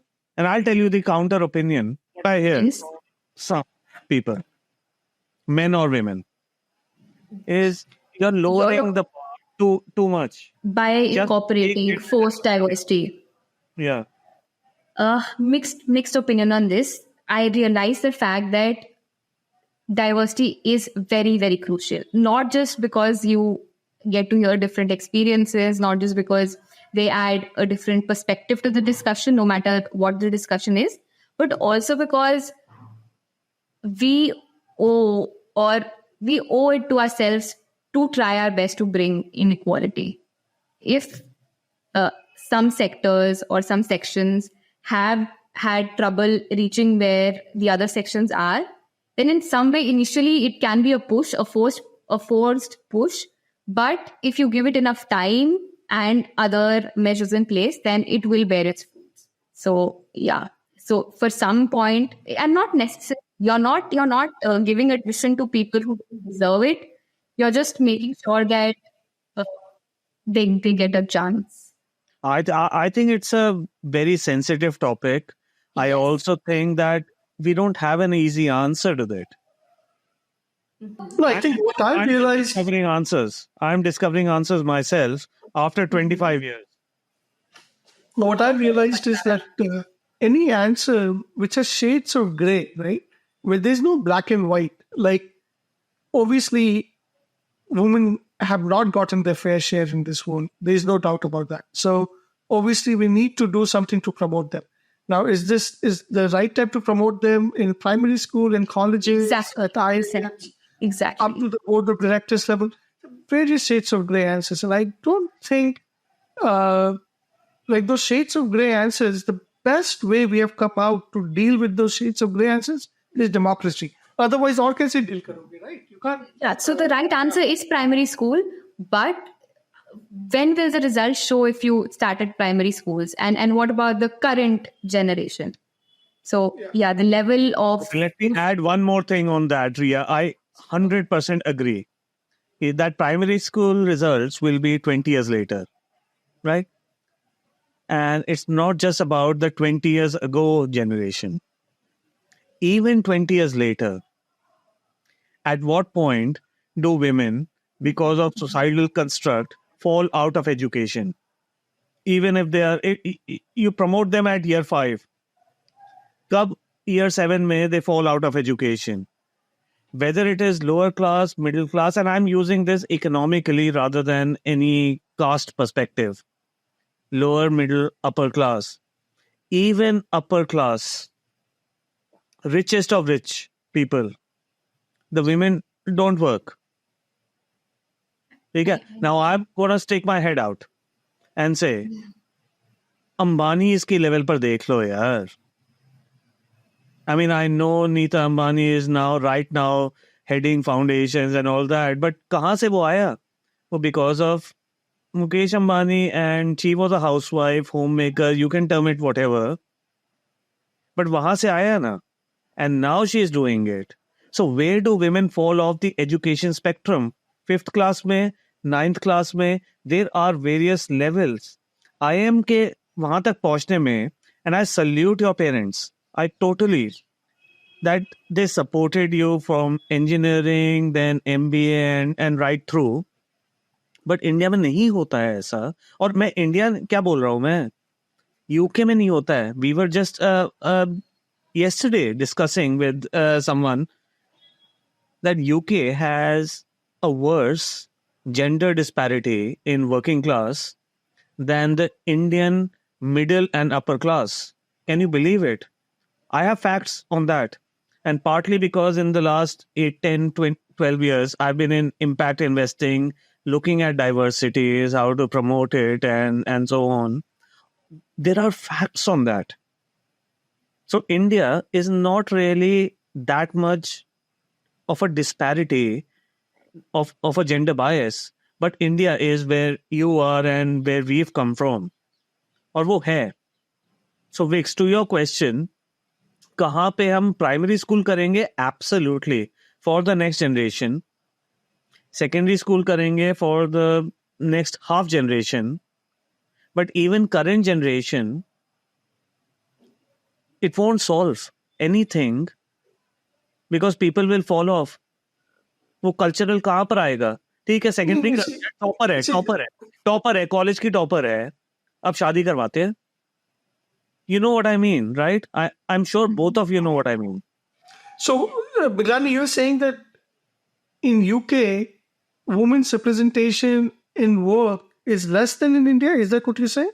I am not saying less than in India, but I'm saying like for like less than in the right upper classes or the middle classes. But upper classes of management. Management. So I'll give you an example. I have more ex-colleagues from India whose wives work than I have ex-colleagues in the UK whose wives work.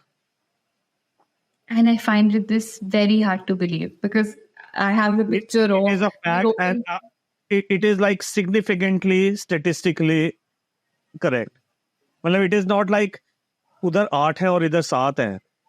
This is like उधर 10 है और इधर 3 है. That kind of a fact. I would love to read up more on this.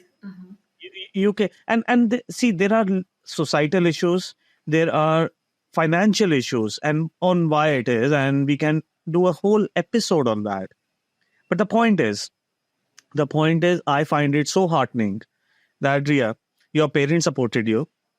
You've been here, and yes, diversity, whether it's gender or other general diversity matters. I am very supportive of it. Of course, I am circumspect on when it goes too far. I think US में थोड़ा सा ज़्यादा हो रहा है आजकल, but So in the US, the thing is reversed. Like men are literally checking out now. The number of women in colleges is more than 50%. कोई भी चीज ओवरडू करोगे, then people start saying कि क्या कर रहे हो ये? ओवरडू होता है ना डाइवर्सिटी इशू. अभी तो जोक बन गया यूएस में, in my opinion, from what I hear. Yeah, so the men, at least a lot of my younger friends, they're starting to check out in the sense that, like, just because you're a man, there's a lot of bad attributes associated with you just because of your gender. You will be aggressive, you will be not kind, and you'll not be good in studies. And women are now going, I think they outnumber men going to colleges and so on. So, yeah, I think these are complicated questions, and I think democracy is the best answer we have to solve these questions. And you just have to let people vote and decide what they want. So yeah, Riya, like I said, we always digress. Open-ended में हमने कहाँ से digress किया था? I'm just trying to pull us back. कि I think we were on IIM Bangalore. Yeah, we were on the criteria for the rankings where I pointed in inclusivity and diversity there. Tell us about IIM Bangalore Live. I mean, partly because both of us want to hear that, but more importantly for our viewers, कि IIM Bangalore में क्या हुआ, first year, second year, L square, whatever else. Sure. I'll take you through all the 6 terms of my IIM Bangalore journey. So like I said, term 1 happened where you're figuring out classes and you're trying to reach out and meet so many new people. Everyone's trying to form their groups, find like-minded people with similar interests. And yeah, the closest friends that I made are the friends from my term 1 only. Like they stuck by through these 6 terms. Yeah. And right when the term 1 is coming to an end, the summer placement preparation starts to happen. Once you just like somehow manage, okay, academics, theek, somehow I get a hand of it. And the next bomb comes up, which is summer internship placements. So we start preparing our resumes as soon as the term 2 starts. And we get it reviewed from hundreds of seniors, and maybe 100 is too much, maybe 5-10 seniors who interned in the company where we dream to intern at and get a offer from. We reach out to we even reach out to super seniors via LinkedIn. Have a look at my resume. Am I doing it right? We prepare for consulting cases, prodman cases, marketing cases, whichever sector whoever is targeting. And so the main highlight of term 2 is getting the best summer internship you can get out of one of the best B schools in the country that you've come here for, the biggest reason. And once the hype slows down, so I'll also touch a little bit on the placement process. So I don't know how it was back then, but here now we have day -1, which is finance, day 0, which is consulting, then there's a gap for GDs and other companies, and then comes the marketing and prodman companies in day 1. So that's the whole 4-day, 1-week process, but it only... Is that the summer placement process? Yes. I'm only covering the summer internship placement process that happens in term 2. Is that correct? Is that start in... Either October end or November first week.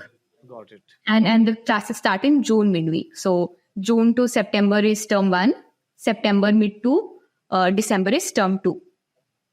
Yeah. So once, the peak pressure time is term 2, when you're giving it your all to meet the perfect resume points, get it verified, try to prepare well, the consulting cases, prodman cases, whichever sector you're targeting. Even some people start participating in case comms if they feel their resume is not strong enough from prior coming here. So they try their best to add on more points that they can have by the time the summer internship resume is prepared. And once the summer placements are over, that's when the peak IIM Bangalore life begins to happen, because now everyone is much more relaxed in their heads, less competitive, and the life that they have dreamt of, that they have seen people enjoying or heard about, where you play and you party and you have the greatest time, that starts once the summer placements end. So वो term 3 है. Term 3 is when Term 2 के ही end से, जब as soon as the summer internship process is over. December onwards. November mid onwards. But सब place हो गए थे तुम्हारे बैच में? हाँ, बिल्कुल. हमारे for us the process ended on day 1. And everyone got a summer internship. Yeah. The trouble or the market conditions started deteriorating from our junior batch. Achha. And of course, for our final placements also. But हमारे summers तक, which was November 2022, it was pretty decent. Yeah, everyone got placed by day 1. So November, December, January, you partied. Yes.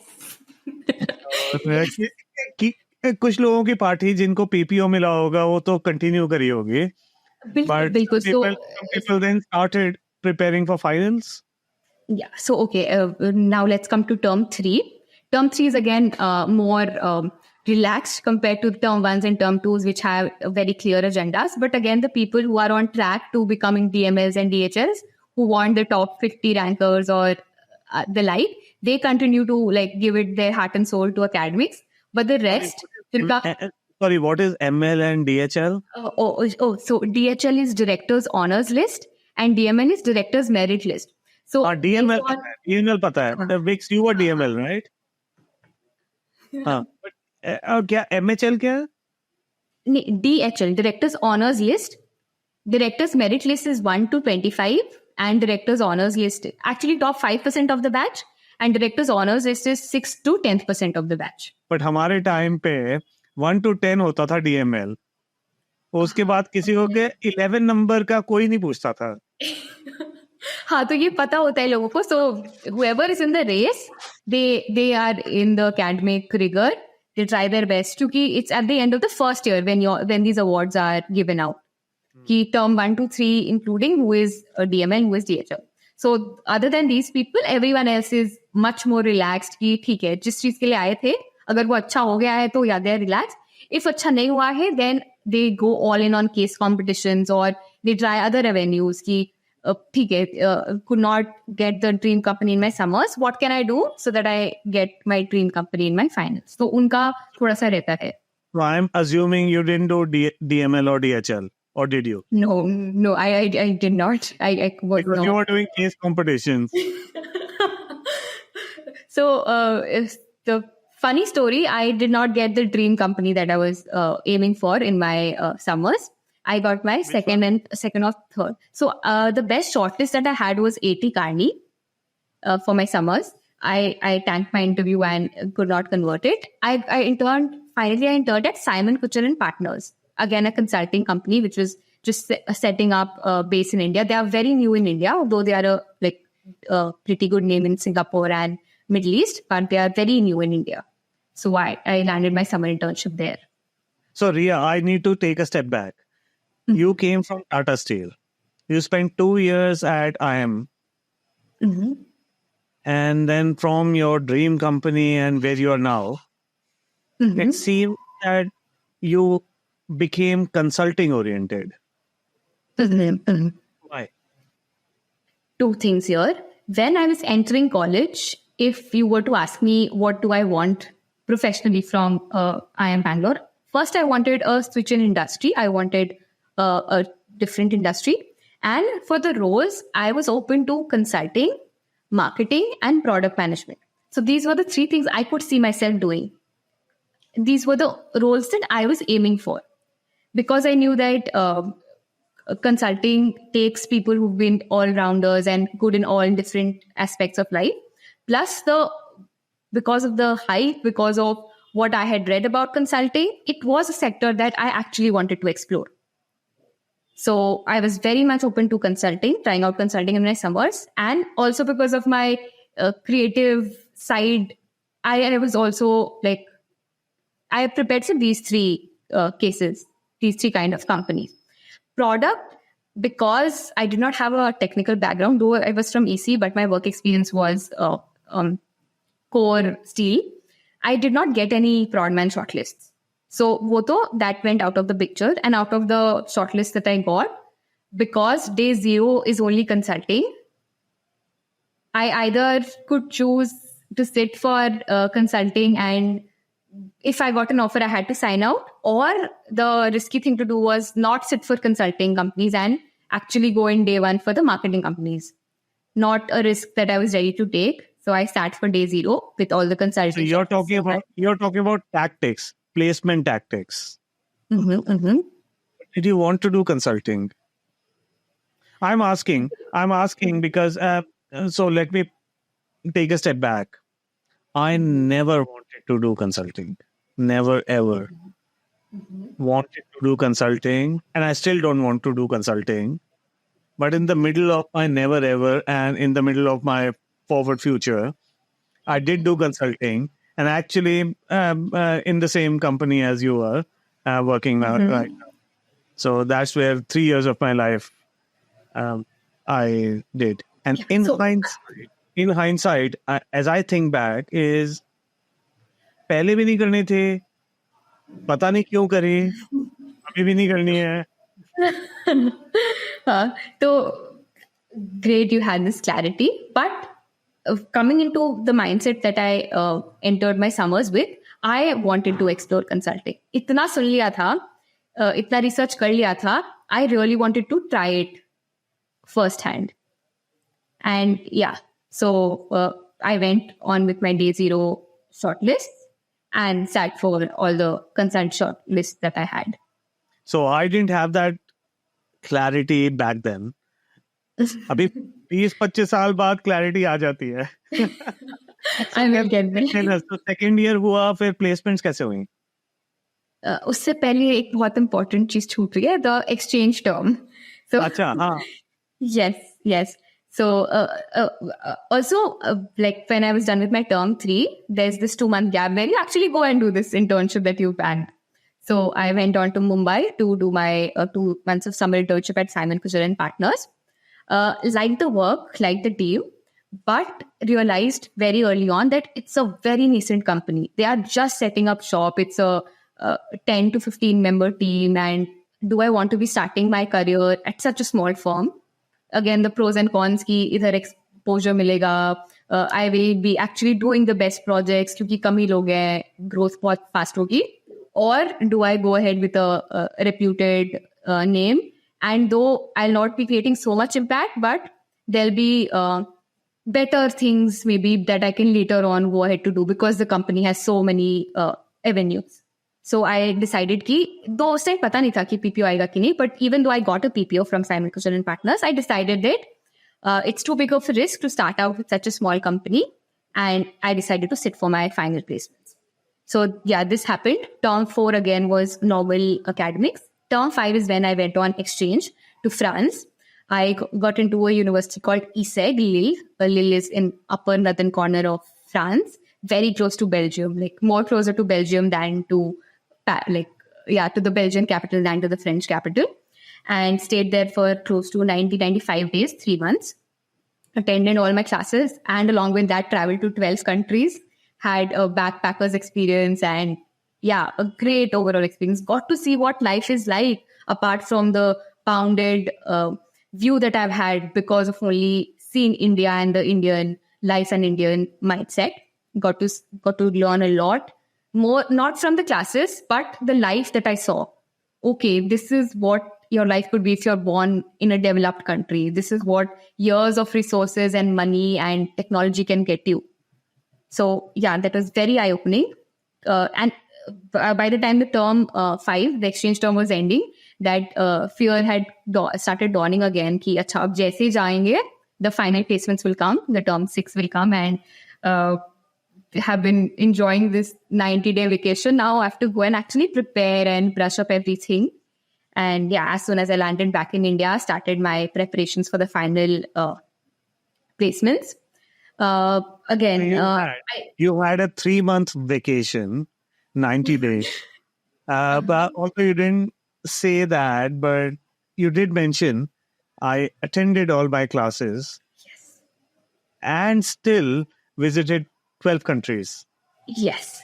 So there are two kinds of universities in Europe: the attending ones and the non-attending ones. So for the attending ones, there is, just like in IIM Bangalore, you have to attend 80% of your classes. The attending universities require you to attend like close to 75-80% of your classes. So I was allotted a attending university. So there was no leeway in attending the classes. But because we had already been handed over the schedules prior, we could choose what course we wanted. So I had particularly chosen those courses. They are block courses. They either end in a week or 10 days. So after one block course ends, I have a gap of, let's say, 5 days where I go on to hop another country, and then I come back to Yale to my accommodation and then attend another week of classes and then hop. So a lot of planning went into optimizing the trip, to optimizing the money that I was spending, the expenses. Yes. Got it. I think the money that you were spending, the exchange rate. Mm-hmm. Yes. I've bought like onions at 4 euros per kg. What? Yes. And I could not afford a single meal in Switzerland because it was so costly. We had taken all the packed food, and we only ate that in Switzerland and Iceland because we could not afford these countries. Like Germany, maybe Czech Republic. These were the few countries where when we reached there and we saw the rates, we were like, "Yahan pe kha sakte hain." But for the other countries, we had packed a lot of processed foods, preheated foods that could be used, and we tried our best to make use of them. But let's move forward. So, Riya, placements kaise? How did you get into Accenture? Yeah, so like I said, I came back again. Had realized I will not be able to get I came back again to my list. I'm open to consulting, I'm open to marketing roles, I'm open to product management roles. But in the lateral placement itself, lateral placements are the ones that are meant for people with a certain minimum number of years of work ex. So though I qualified the criteria, the cutoff was 18 months and I had 19 months of work ex. Though on paper I qualified the criteria, but I was not getting any prodman or lateral shortlists. So then again, I was back to my two options: marketing or consulting. And I was parallelly preparing for both these kinds of cases and companies. While having maybe enhanced my resume because I had won a few case competitions, participated in inter-IIM sports meets, and won scholarships, and whatever I had done in the last few months, 1.5 years, वो सब तो add हो ही चुका था resume में. But उसके अलावा the actual preparation that goes, when you get a shortlist, you have to do these cases on call with the team, with the company. Consulting में ऐसा होता है that if you get a shortlist from a certain company, you have to do cases with someone from the team, from the company. So उन सब cases के लिए preparation, plus parallelly revising everything that you've studied in your MBA, because summers में तो कुछ पढ़ा नहीं होता है. They usually don't ask what you've actually studied, but they expect you to know what you've studied in these 1.5 years. तो वो सब revise करने में गया समय. And yeah, that's how I prepared for my final placements. And did you prepare together with some classmates, or how does that work? Yeah. So there is a fixed standard how we prepare for consulting cases. So there's a group of 3 people in which one acts as the interviewer, one acts as an interviewee, and one acts as a mediator/observer. And who makes those 3 people? You make. Do you decide yourself? Yes, you decide yourself. Again, people with similar intentions, people with similar aspirations, people you gel with, people you find are as motivated into getting into a certain company as you are. You cannot form a group with someone who is not at all into consulting or who doesn't have the profile or the aspiration to get into your dream company. Or you don't gel with. Yes. So you form these groups. So I had my friends, I had people who already had a PPO and who had accepted them. They were free. So a lot of my friends who had already had a PPO, they were much more open and had the capacity to help out. So yeah, with a lot of help, I was able to prepare. interview placement season day 0 कैसे गया? So I tension था. okay. Day -1, -2, -3, -4 पे कितना tension था? I want to know because I've lived through that, but I never lived through that because I had a PPO and I didn't participate in placements. The final placements. Yeah, I didn't. I was the only pressure I felt was कि मेरे जो close friends हैं and even other friends कि उनका कहाँ पर होगा, and my only pressure was how to support them. I didn't have a pressure. बिल्कुल. तो मेरे भी ऐसे like I also had some friends like this whose pressure was कि I hope Riya gets something good or the other friends also get something good. So yeah, I also had such batchmates and people like me who wanted the best for themselves. So now the shortlisting began and I did not get Carney this time. So I knew कि MBB तो नहीं आ रहा है because I did not have like वो समझ में समझ आ गया था कि okay, I'm not getting an MBB shortlist. Now, so I was open to see what shortlists I get. And this time the best shortlist I got was Accenture strategy. And had multiple rounds on the call with them, with the team, the case interviews, the guesstimates, general information about me. Multiple rounds means in person? Yeah. No, on call. So once you get a shortlist from a company, you're assigned a mentor, a guide, a buddy actually. Yeah, the term is buddy, whose job is to both help you and assess you and pass on that feedback to the final day interviewer. Okay, I've checked this person, the person performed well in this, and then the final day interview also has so much more weightage. But if you've already done good in the calls, in the pre-processing, there is like you've had good name for yourself. You have some, good backing, good feedback. And is that the standard process for most interviews or only for Accenture? For most consulting interviews. Wow. For most consulting companies, yes.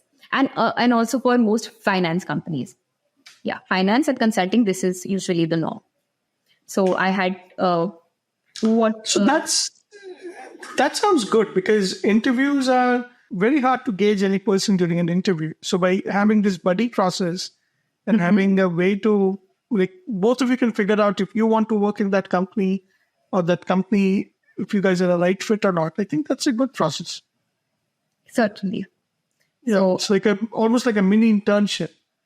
Like, no, maybe not like so far as to say an internship, but certainly multiple rounds of assessment are so much better than just one final 15-20 minute assessment. So that's just assessment. They're just talking to you on a Zoom call. They're not like giving you some work to do or like no work. We solve cases together. Maybe he'll give me the buddy will give me a guesstimate. Let's solve this, Riya. So how would you take up this? Or a very typical consulting case. Your client is so-and-so and they are facing decline in revenues. How do you analyze this? So very standard consulting cases. Maybe it can, like if they want to top it a notch, they can go into unconventional cases, maybe even discuss tough guesstimates, some unconventional guesstimates. But yeah, this is basically the level. And it sounds like a case interview. Sounds like a case interview disguised as like a buddy. Exactly. So some companies say that these buddy calls are not evaluative, but we find that very hard to believe. Yeah. So I had my buddy rounds at Accenture. My buddy was pretty neutral. I did not know what to expect. Went on for my final interview day. Because this was my best shot. I put it at level 1, like the first company that I interviewed for that day. Had a good conversation with the partner. We discussed a lot of things, including academics. And he also went on to tell me what role this was going to be for. And somehow I felt that if he's explaining the role to me, maybe he's already thought of me as someone who like could have this role. And the moment I get out of the interview hall, like within 5 minutes, I'm informed that you've gotten this offer. Very good. Yeah. This was days ago. And then we had, again, 2 days of GD days and submission days. And then day one, this time the entire batch could not be placed on day one. And then the process went to another day further, day two. Unfortunately, again, the entire batch could not be placed by day two. And we had to go into a rolling process where the few people who were remaining, they got placed much later. But day two, most of your batch seems to have been placed, right? Yes.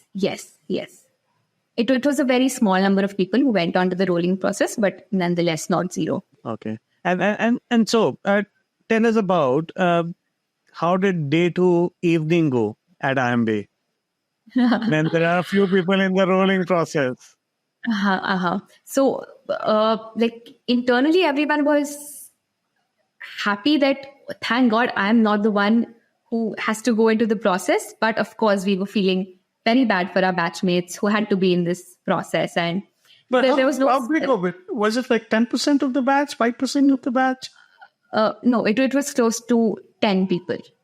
Oh, okay. Like trickle.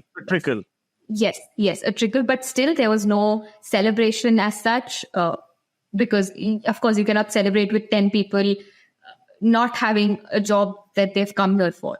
So no celebration, but people feeling sorry, people wanting their best to help in any way they can, but somehow having a sigh of relief that though the market is so bad, I've been able to get something decent for myself. Of course, and the market you can't term the market as being bad when you've got like 600 people placed in day 0 and 1. but the record is to place all of them in much better offers. So when I say the market is bad, so the number of offers that each company rolled out were much fewer. So if the top companies each year roll out 5 or 8 offers, they were offering 1 or 2. So the cream was getting to the lower and lower strata. And everyone felt, not everyone, but many people felt that they deserved maybe a level better.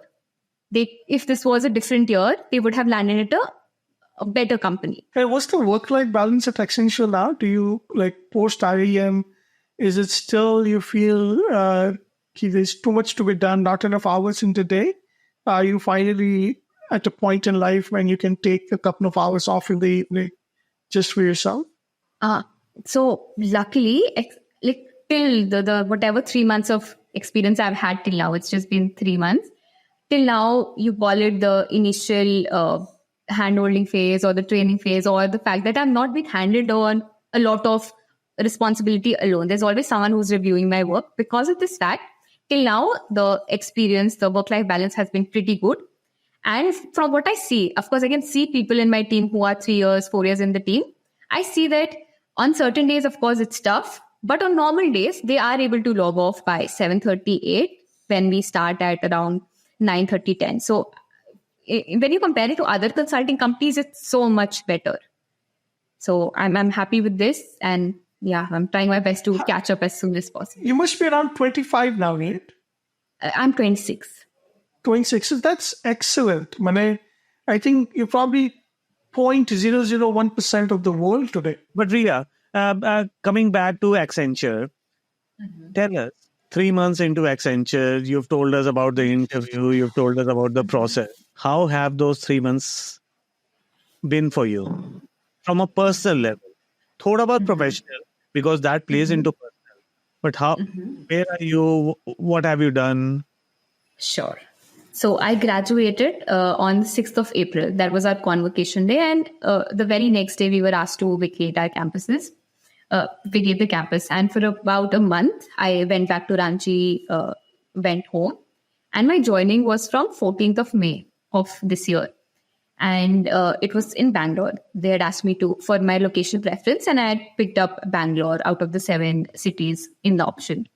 And I reach here, settle in the train, the handover of the technical stuff, and then you're assigned to a team. You start picking up slowly and slowly. The trainings happen initially, of course. The first 1 month was only trainings, and that was pretty convenient. Of course, the trains were not like 9 to 9. They were 9 to 5, and I was done with my day.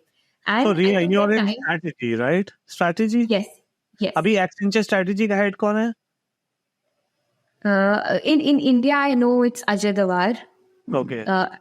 I'm not aware of the global strategy. No, not global. In India में कौन है? I don't know global people, but I'm just asking out of curiosity. Uh-huh. Yeah. Yes. And which part of strategy are you? Because there are like cross sections also. Yes. So initially my team was in the vertical called CFO and EV. Uh-huh. Now it is CEO and ES. Okay. So, but my work is a little bit related to finance and HR benchmarking. That's the team that I'm in. Got it. Okay. Yeah. So yeah. Now sorry for the digression. You know, our channel is known for digressions. happy to share any information and digress further. So फिर coming back, so you in the first 1 month Training. Yeah.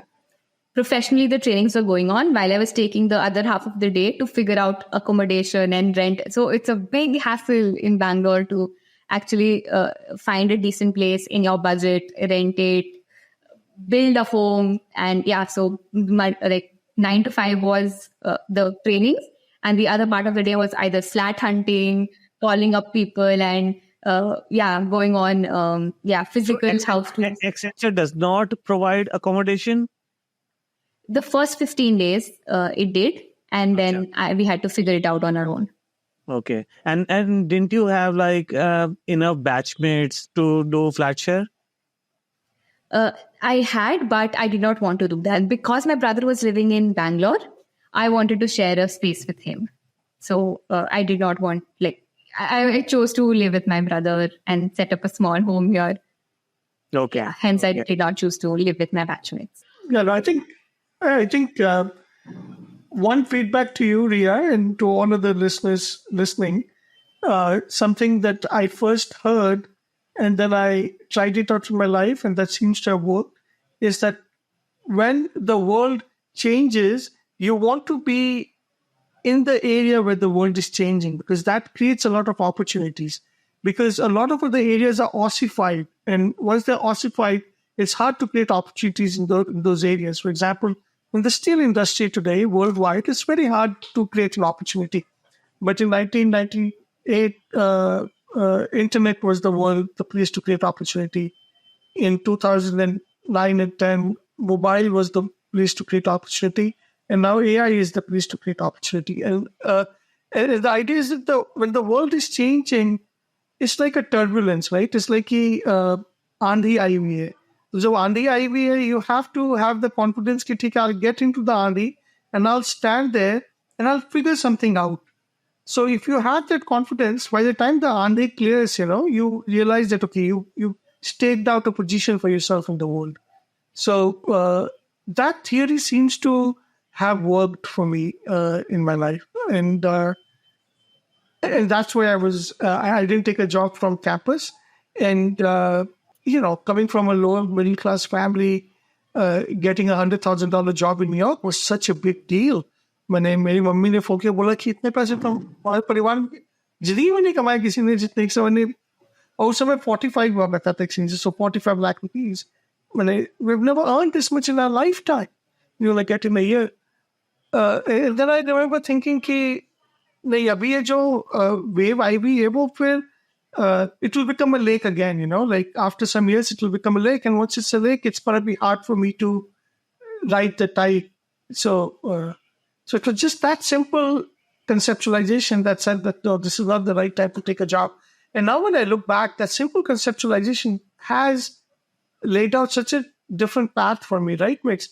Migs had visited me in Palo Alto, and we got to spend some time together. And life would have been so much different, right?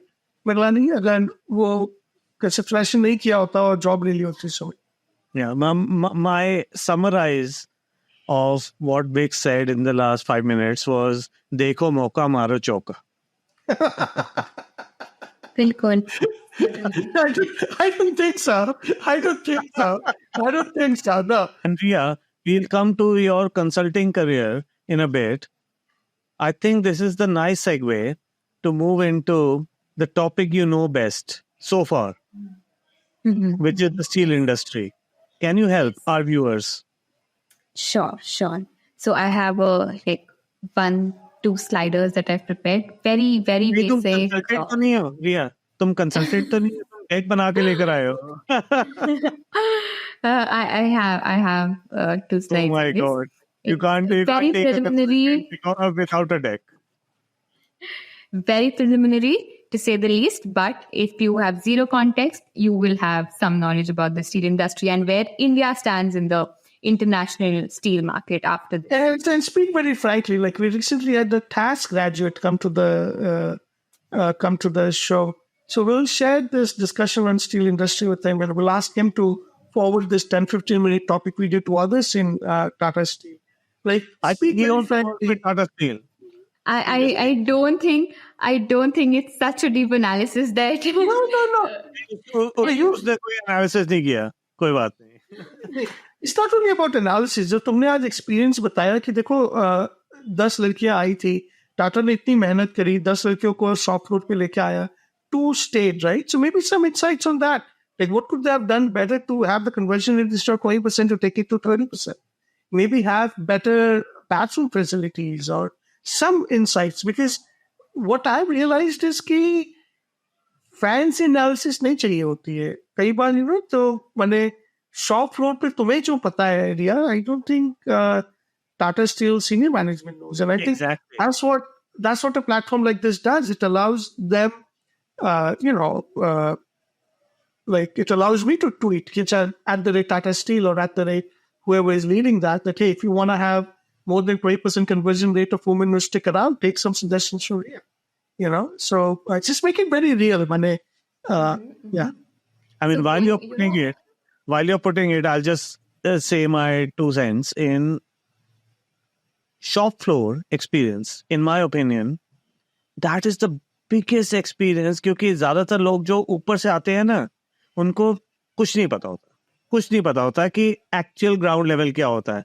It is और जो लोग it's about the connect, जिसने shop floor पे काम किया और जिसने MBA किया है या मैनेजमेंट किया है, और वो कनेक्ट कैसे करते हैं.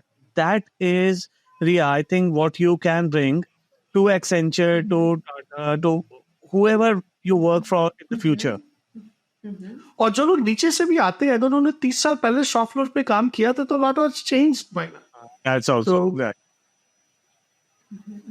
So, bilkul. And coming to this one point, I remember because Tata Steel was concerned with the MTTs going away and the conversion ratio being so low, they actually handed on this project to the HR interns to figure out why the winners of these competitions, why the MTTs actually leave before the second or the third year. And I'm sure they are like analyzing and working on that.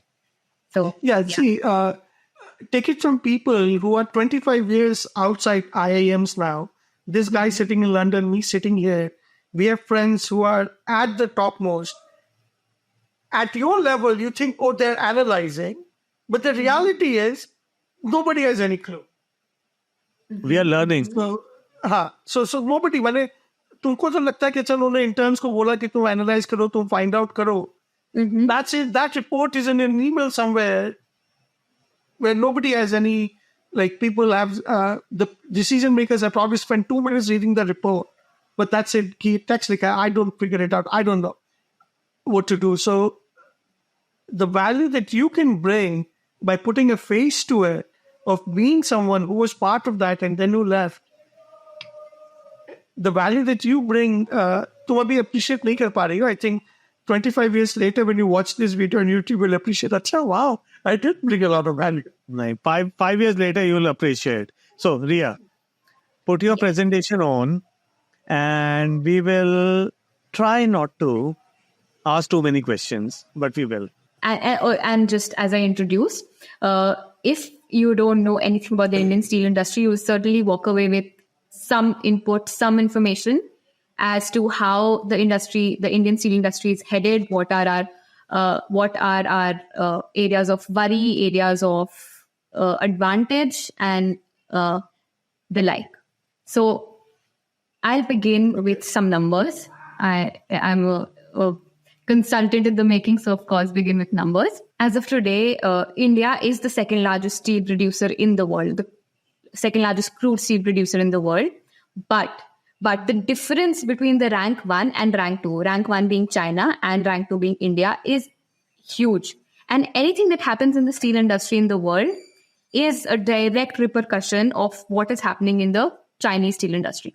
So if you just see the numbers, the Chinese steel production is 1,020 metric ton, whereas the second highest, which is India, is close to 145 million tons. So you can see the difference. It's close to 9 or 8x. Though our capacity is 180 million ton, but we are right now only producing anywhere between 144 to 150 million tons. So now, can you imagine the power China has in the world steel industry? Anything that goes, like the 10% of their industry is the sum of the entire steel production of the world. Sure. So so everything that happens there affects. And why does China have this power? Is it because, structurally, what do they have that gives them this power? Is it a lower labor cost? Is it better methods of production? Is it entrepreneurs that have done something special? Is it the state that has done something special? Like, what is giving China this enormous power? A mix of all, as well as resources, a lot of resources, and the state having put in. So the Chinese, the stage where India is right now, China has had that 20, 30 years ago. That's the stage of development where they were a few decades ago. And the state has perpetually been trying to ramp up steel, because for infrastructure, for development, you need steel, and the state has worked on this over the years. So it's just years of them building production. Also, surprisingly, I'll come to this, but now they've gone on to reduce their production. Now they are operating much below capacity because of sustainability and global reasons. But we are going to come to that. Now, for India, the steel industry is growing at approximately 13%, as well as the consumption, which mainly depends on infrastructure, buildings, trains, and any kind of development requires steel. So that's growing at roughly 13% in the country. The biggest players are SAIL, Vizag Steel, Tata Steel, ArcelorMittal, and JSW. So you're saying that the crude steel production is 144 million tons. But is crude steel the final product that's being used in bridges and buildings? No. That's why the last part is very noteworthy, that even though we are the second highest steel producers in the world, we still import steel. And what steel is this? This is high quality finished steel. The finest quality ones, with highest quality that we use for most important or crucial of the developments. So we still import steel, even though we are the second largest producers, and that's high quality steel.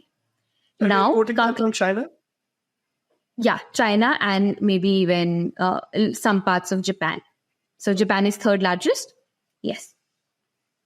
So now coming to, like you had given me this small bit that we are going to be growing from a 3 trillion economy to 50, 60 trillion. So I just wanted to now come up with a few pointers that anyone who's tracking the steel industry should know about. That where is it headed? What is it?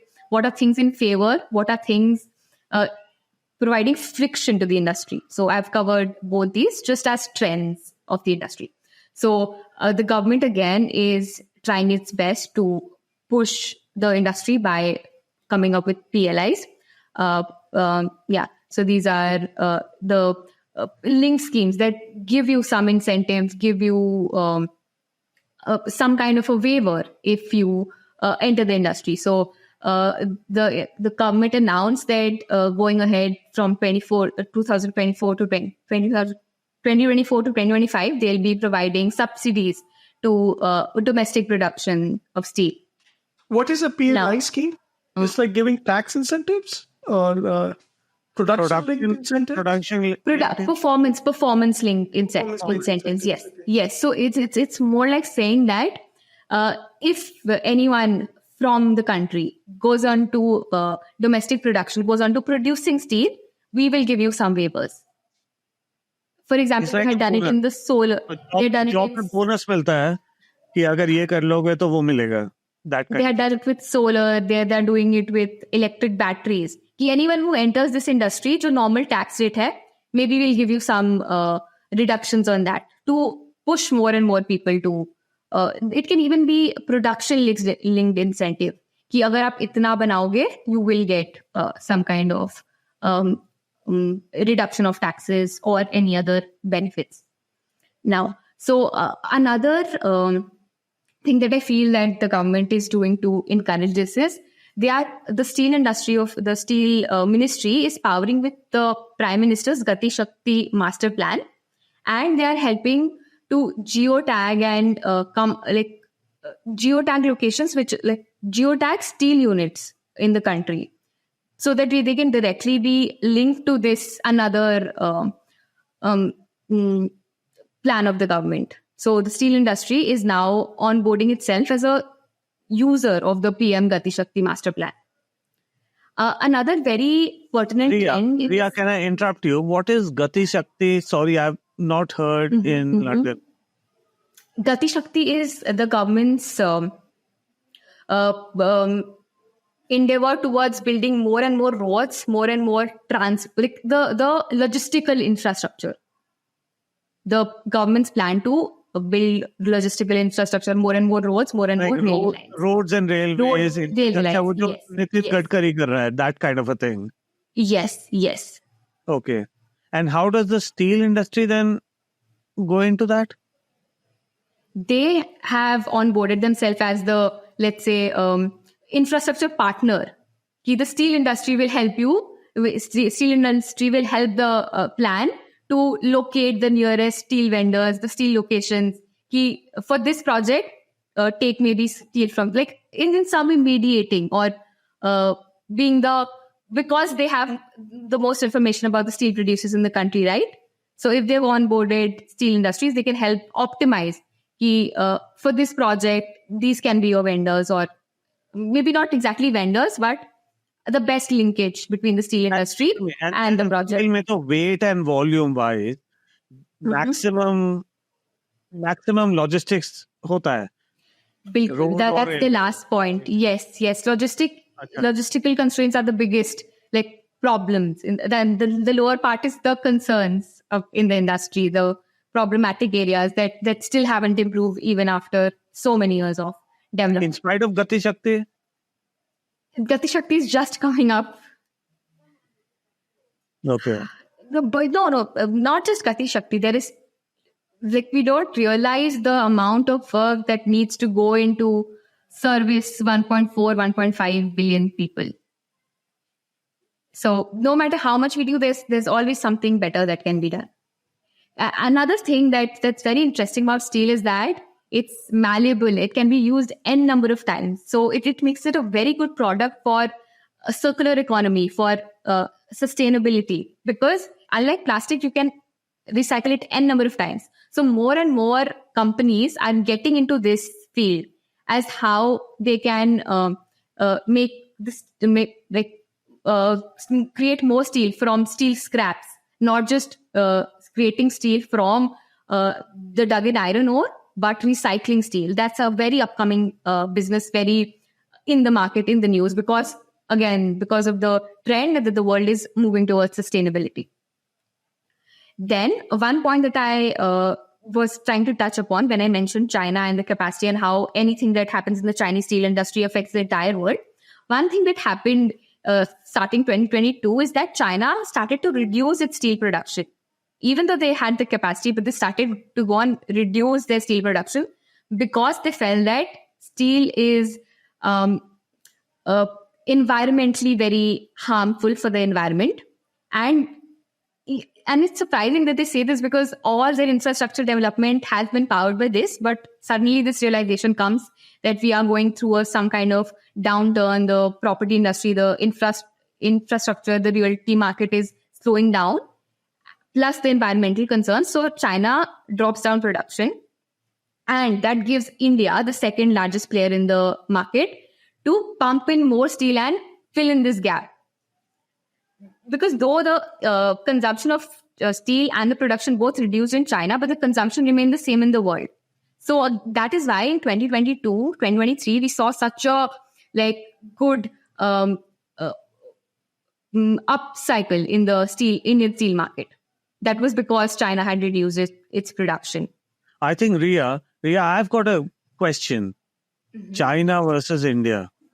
What's your outlook for the future? From what I've heard about China, anyone who's been to China has told me that we cannot even imagine the kind of development that China has made for itself in technology, in infrastructure. And I just want to go and see it with my own eyes. And saying that we'll reach there very soon will be so much of a optimistic view. So we have a lot of time till we get to the level China is at, whatever you call it, because they have a very strict government that makes things happen, and it takes so much more time to make things happen in a democracy. That being the reason, them being ahead of us in technology by decades, that being the reason, it'll take us a lot of time, according to me, to get to the place China has reached. Of course, I realize that they have now come down to the second most populous country, and this will only go down. But still, we cannot make use of the demographic dividend of the country unless we have the skill, we have the resources, we have the technology and the capital that China has, and it has infused in a very focused manner in the development. Okay, Riya, let me ask you this.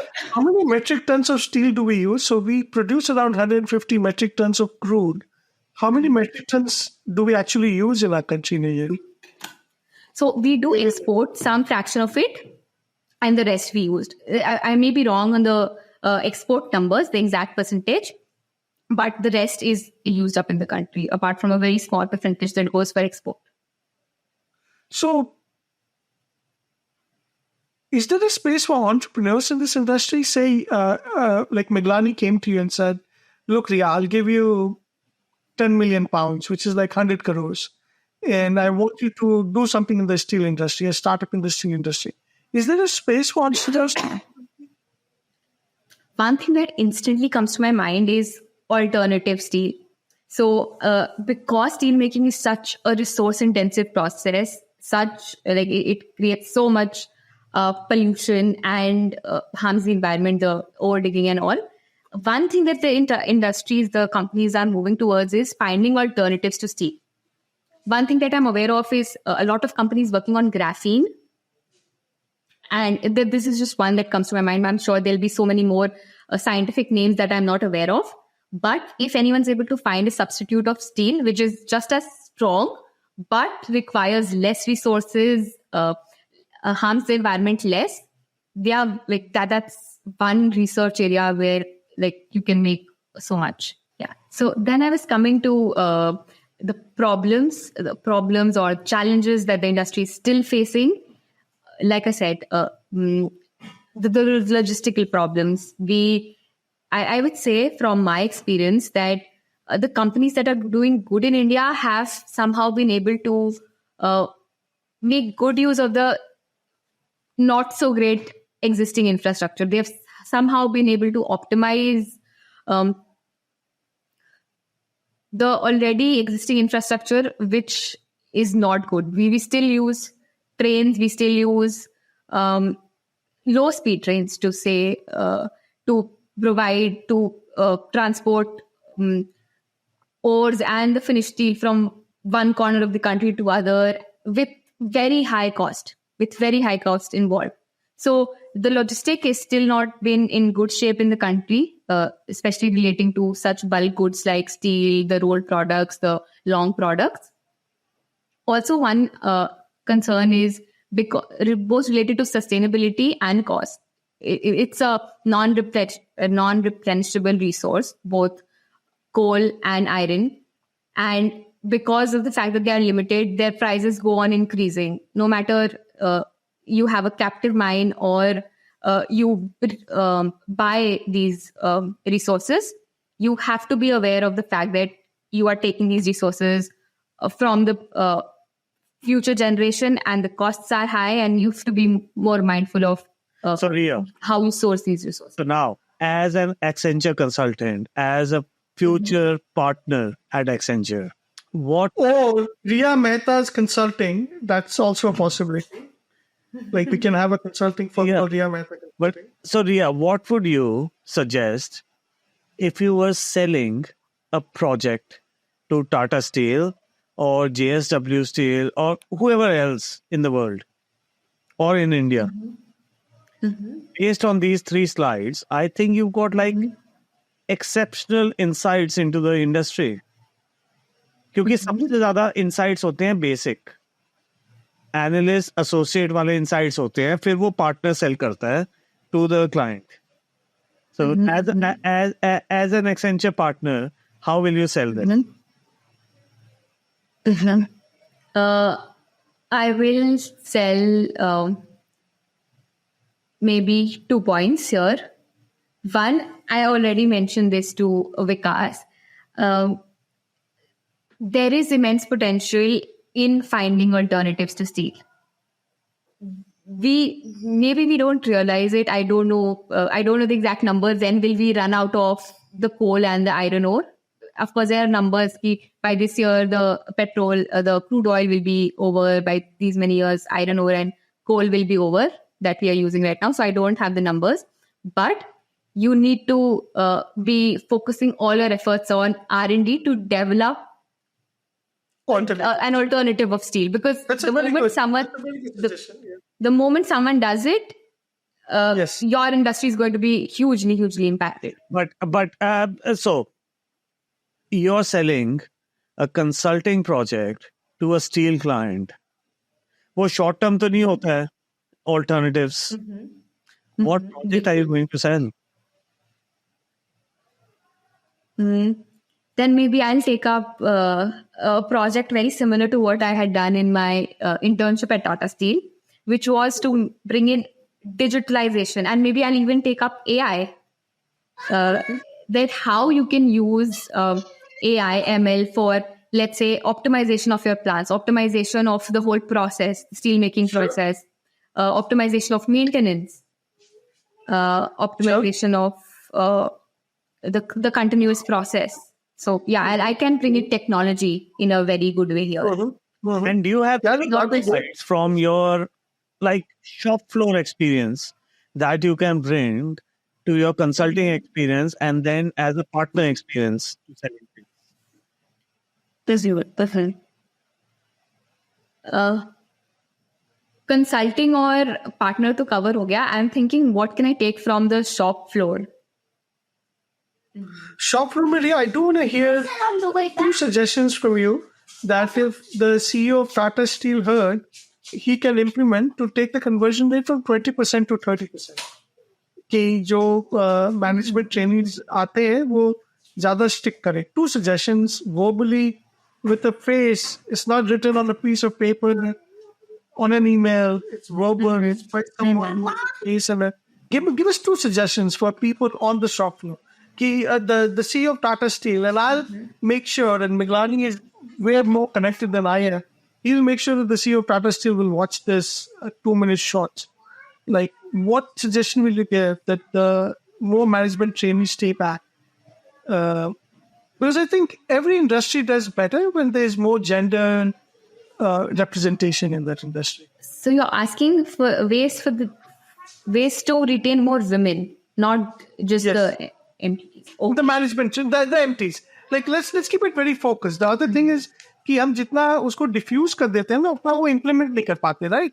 So very focused. You were a management trainee. You worked there for 18 months and got to a point where you said कि I'm going to go work for a startup, but I'm not even sure कि startup survive करेगी कि नहीं 6 महीने बाद. Mane, you were pushed down to that limit. You were willing to leave for a startup. So what could they have done different that you didn't get to that point? One thing that I can come up with right now is them being able to explain the expectation of the role better. If I had this idea at the beginning of joining the role, that this role entails me to be available 24/7, no matter if I am on a vacation or it's Okay. off. If I had known that, I would be more mentally prepared, or at least go in with this information. So Perfect. Expectation management is yes, it's number one. Yeah. Yes. That's So while you're in college, it's all hunky dory. You are going to be a manager in a very good steel company, and in the internship, you're treated so well. Everything is good. But the day you get posted, everything's handed over to you Very good. without that I love it. expectation management. I love it. I love it. I love it because what might have happened is that they made the offers to the top 10 case competition people who won. Only 2 left. But if they've done the correct expectation management, maybe 5 would have left. 5 would not have joined instead of 2. Yes. But the other 5 who would have taken that spot, they would have been much better prepared to then stick on for the long term. They would So I be, think expectation would be a conscious choice that yes, I know I am going to be asked to come and handle this challenge head on, no matter what the time, no matter what the problem, what the breakdown. I should be aware and come to handle this. I think that I was not prepared for that mentally when I was getting into that role. So Riya, let's just complete this. But IIM Ke Baad, you went to Accenture. Accenture, you've told us your life. So what's the next step? What's your next 30 years of your life? Or at least 3 years? I'll be lying if I tell you that I know how they're going to be. Just say it. और मैं इसलिए बोलता हूँ कि मैंने जो भी अपने 30 years ago वाले plans बनाए थे वो completely बकवास थे. मैंने जो भी 3 साल पहले वाले plans बनाए थे वो भी completely बकवास थे. That is what I think.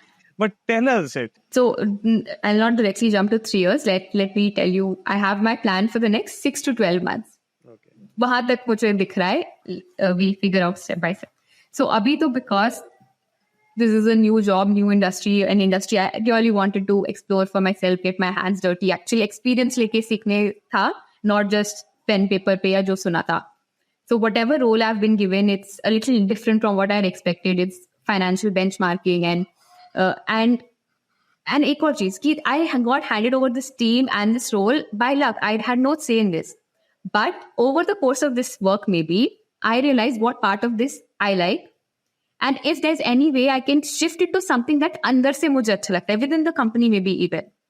So that is one thing that I'll be on a lookout for while actually getting good at this current role that I have. क्योंकि let's face it, I cannot be like कि पहले दिन से मुझे वो दे दो जो मुझे अच्छा लगता है. There are if it's a structured company, तो इसके भी rules and processes हैं. अगर if I had chosen a non-structured company, तो उसके भी कुछ pros and cons होते. So yeah, like I said, get competent at my current role, and in this process, figure out if there's innately I like या तो some part of this exact work, या within the company some part that comes much more naturally to me than financial benchmarking, and try to figure out how to get there. Professionally, तो अभी तक यहीं तक I can see. So what's your current role in terms of your current project? And I want to actually dial that back for second year, first year MBAs. कि consulting role क्या होता है? कि तुम क्या कर रहे हो? How would you explain it to a first year MBA? तो कंसल्टिंग में 2 तरह की कंपनीज है. One is front end client facing consulting and one is back end consulting.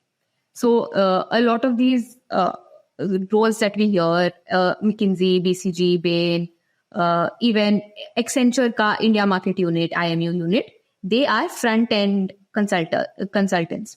They actually go to the client location, they figure out what the problem is, what the problem statement for the client is, and with help with information from the actual team, the client team, they figure out a solution, they present it. If the implementation is involved, they do the implementation. If it was just strategy, they hand over the strategy, the decks, and they move on to a next project. This is front-end consulting. Now coming to back-end consulting. So a lot of these big companies that have now become so big that they can't just have front-end consultants. Their front-end consultants need a capability network. Their front-end consultants need a lot of information, very specific information. And this is where the back-end consulting teams of these big firms comes into picture. One that I am a part of, Accenture, Strategy, a global network. So if I were to give you a very specific example, this is one of the many specific roles that comes under capability network. For example, when you are pitching to a client that we have this transformation project for you, now you cannot just say this. You have to give them numbers. And what happens in benchmarking is you benchmark that client that you're pitching to with their peers. In so-and-so function, this is where you stand. Now, how do you come up with these numbers? You can either be buying these numbers from data vendors, or you could have built up your own proprietary database or whatever other resources are. So my work is actually to help with these benchmarks, analyze, form peers, and help the Accenture client team pitch better, pitch with data, pitch with numbers. So that's what my work is like. But And it involves a lot of analysis. Help which team? Accenture client teams, let's say anywhere in Accenture USA, Accenture from the French team, Accenture Japan team. Not India. Even India, even Indian market units, even the client facing teams. And let's say their part of the project involves something related to financial benchmarking. They will come to our team, request for those numbers, and our part is a small part of their whole project. So our entire offering is a small part of the final project that Accenture pitches. So I think that was a great explanation for second year, first year students in MBA, what an Accenture consultant does. Mm-hmm. But next 18, 20 months, 3 years, 30 years, what's your view? And you mean professionally? Or personally, and both. Uh-huh. And both. Sure. So this 3-year, 5-year, 10-year down the line will depend on what I narrow down as my interest and my strength in the upcoming 1 Okay, I need to pause you there. I do it all the time. I will desist you from saying कि यार मतलब shortcuts मत लो. Just say it aloud कि ये मैं करना चाहती हूँ अभी. And if something changes, to be very honest, Riya, everything will change. तो अपने सारे shortcuts लेके सारे करके बोल दोगे, even that will not happen. I can assure you. मेरा कुछ भी नहीं हुआ है. मेरे never the 2-year, 3-year has ever happened. Whatever happened has been for the good, but it went for the good in whatever way. You just say it out loud, and maybe you can keep it for record. Sure. So there are 2 options that I feel could play out. One is I continue down this path, either in Accenture itself or a different firm, different consulting firm, and I grow the ranks, I grow up the ladder, end up as a partner or anywhere where someone with that career experience. Option 1 is consulting. Yes. That's option 1. Option 2 is I either build something out of my network, which includes content creation, which includes some kind of product, either educational or otherwise, and become an entrepreneur. But one thing that I'm sure about is that venture will have definitely something to do with education. That's what I know. Because education changed my life, because I've seen the transformation that it can get you, and I see every single day what life will be like if anyone doesn't get that. You just remain where you are. So it'll be somewhere related to primary education is what I know.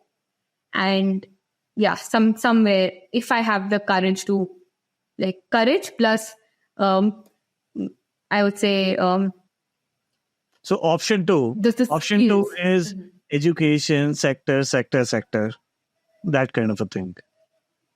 It's a I can combination assure you. of I can assure you, based on how my life has gone, your life will go on option 3.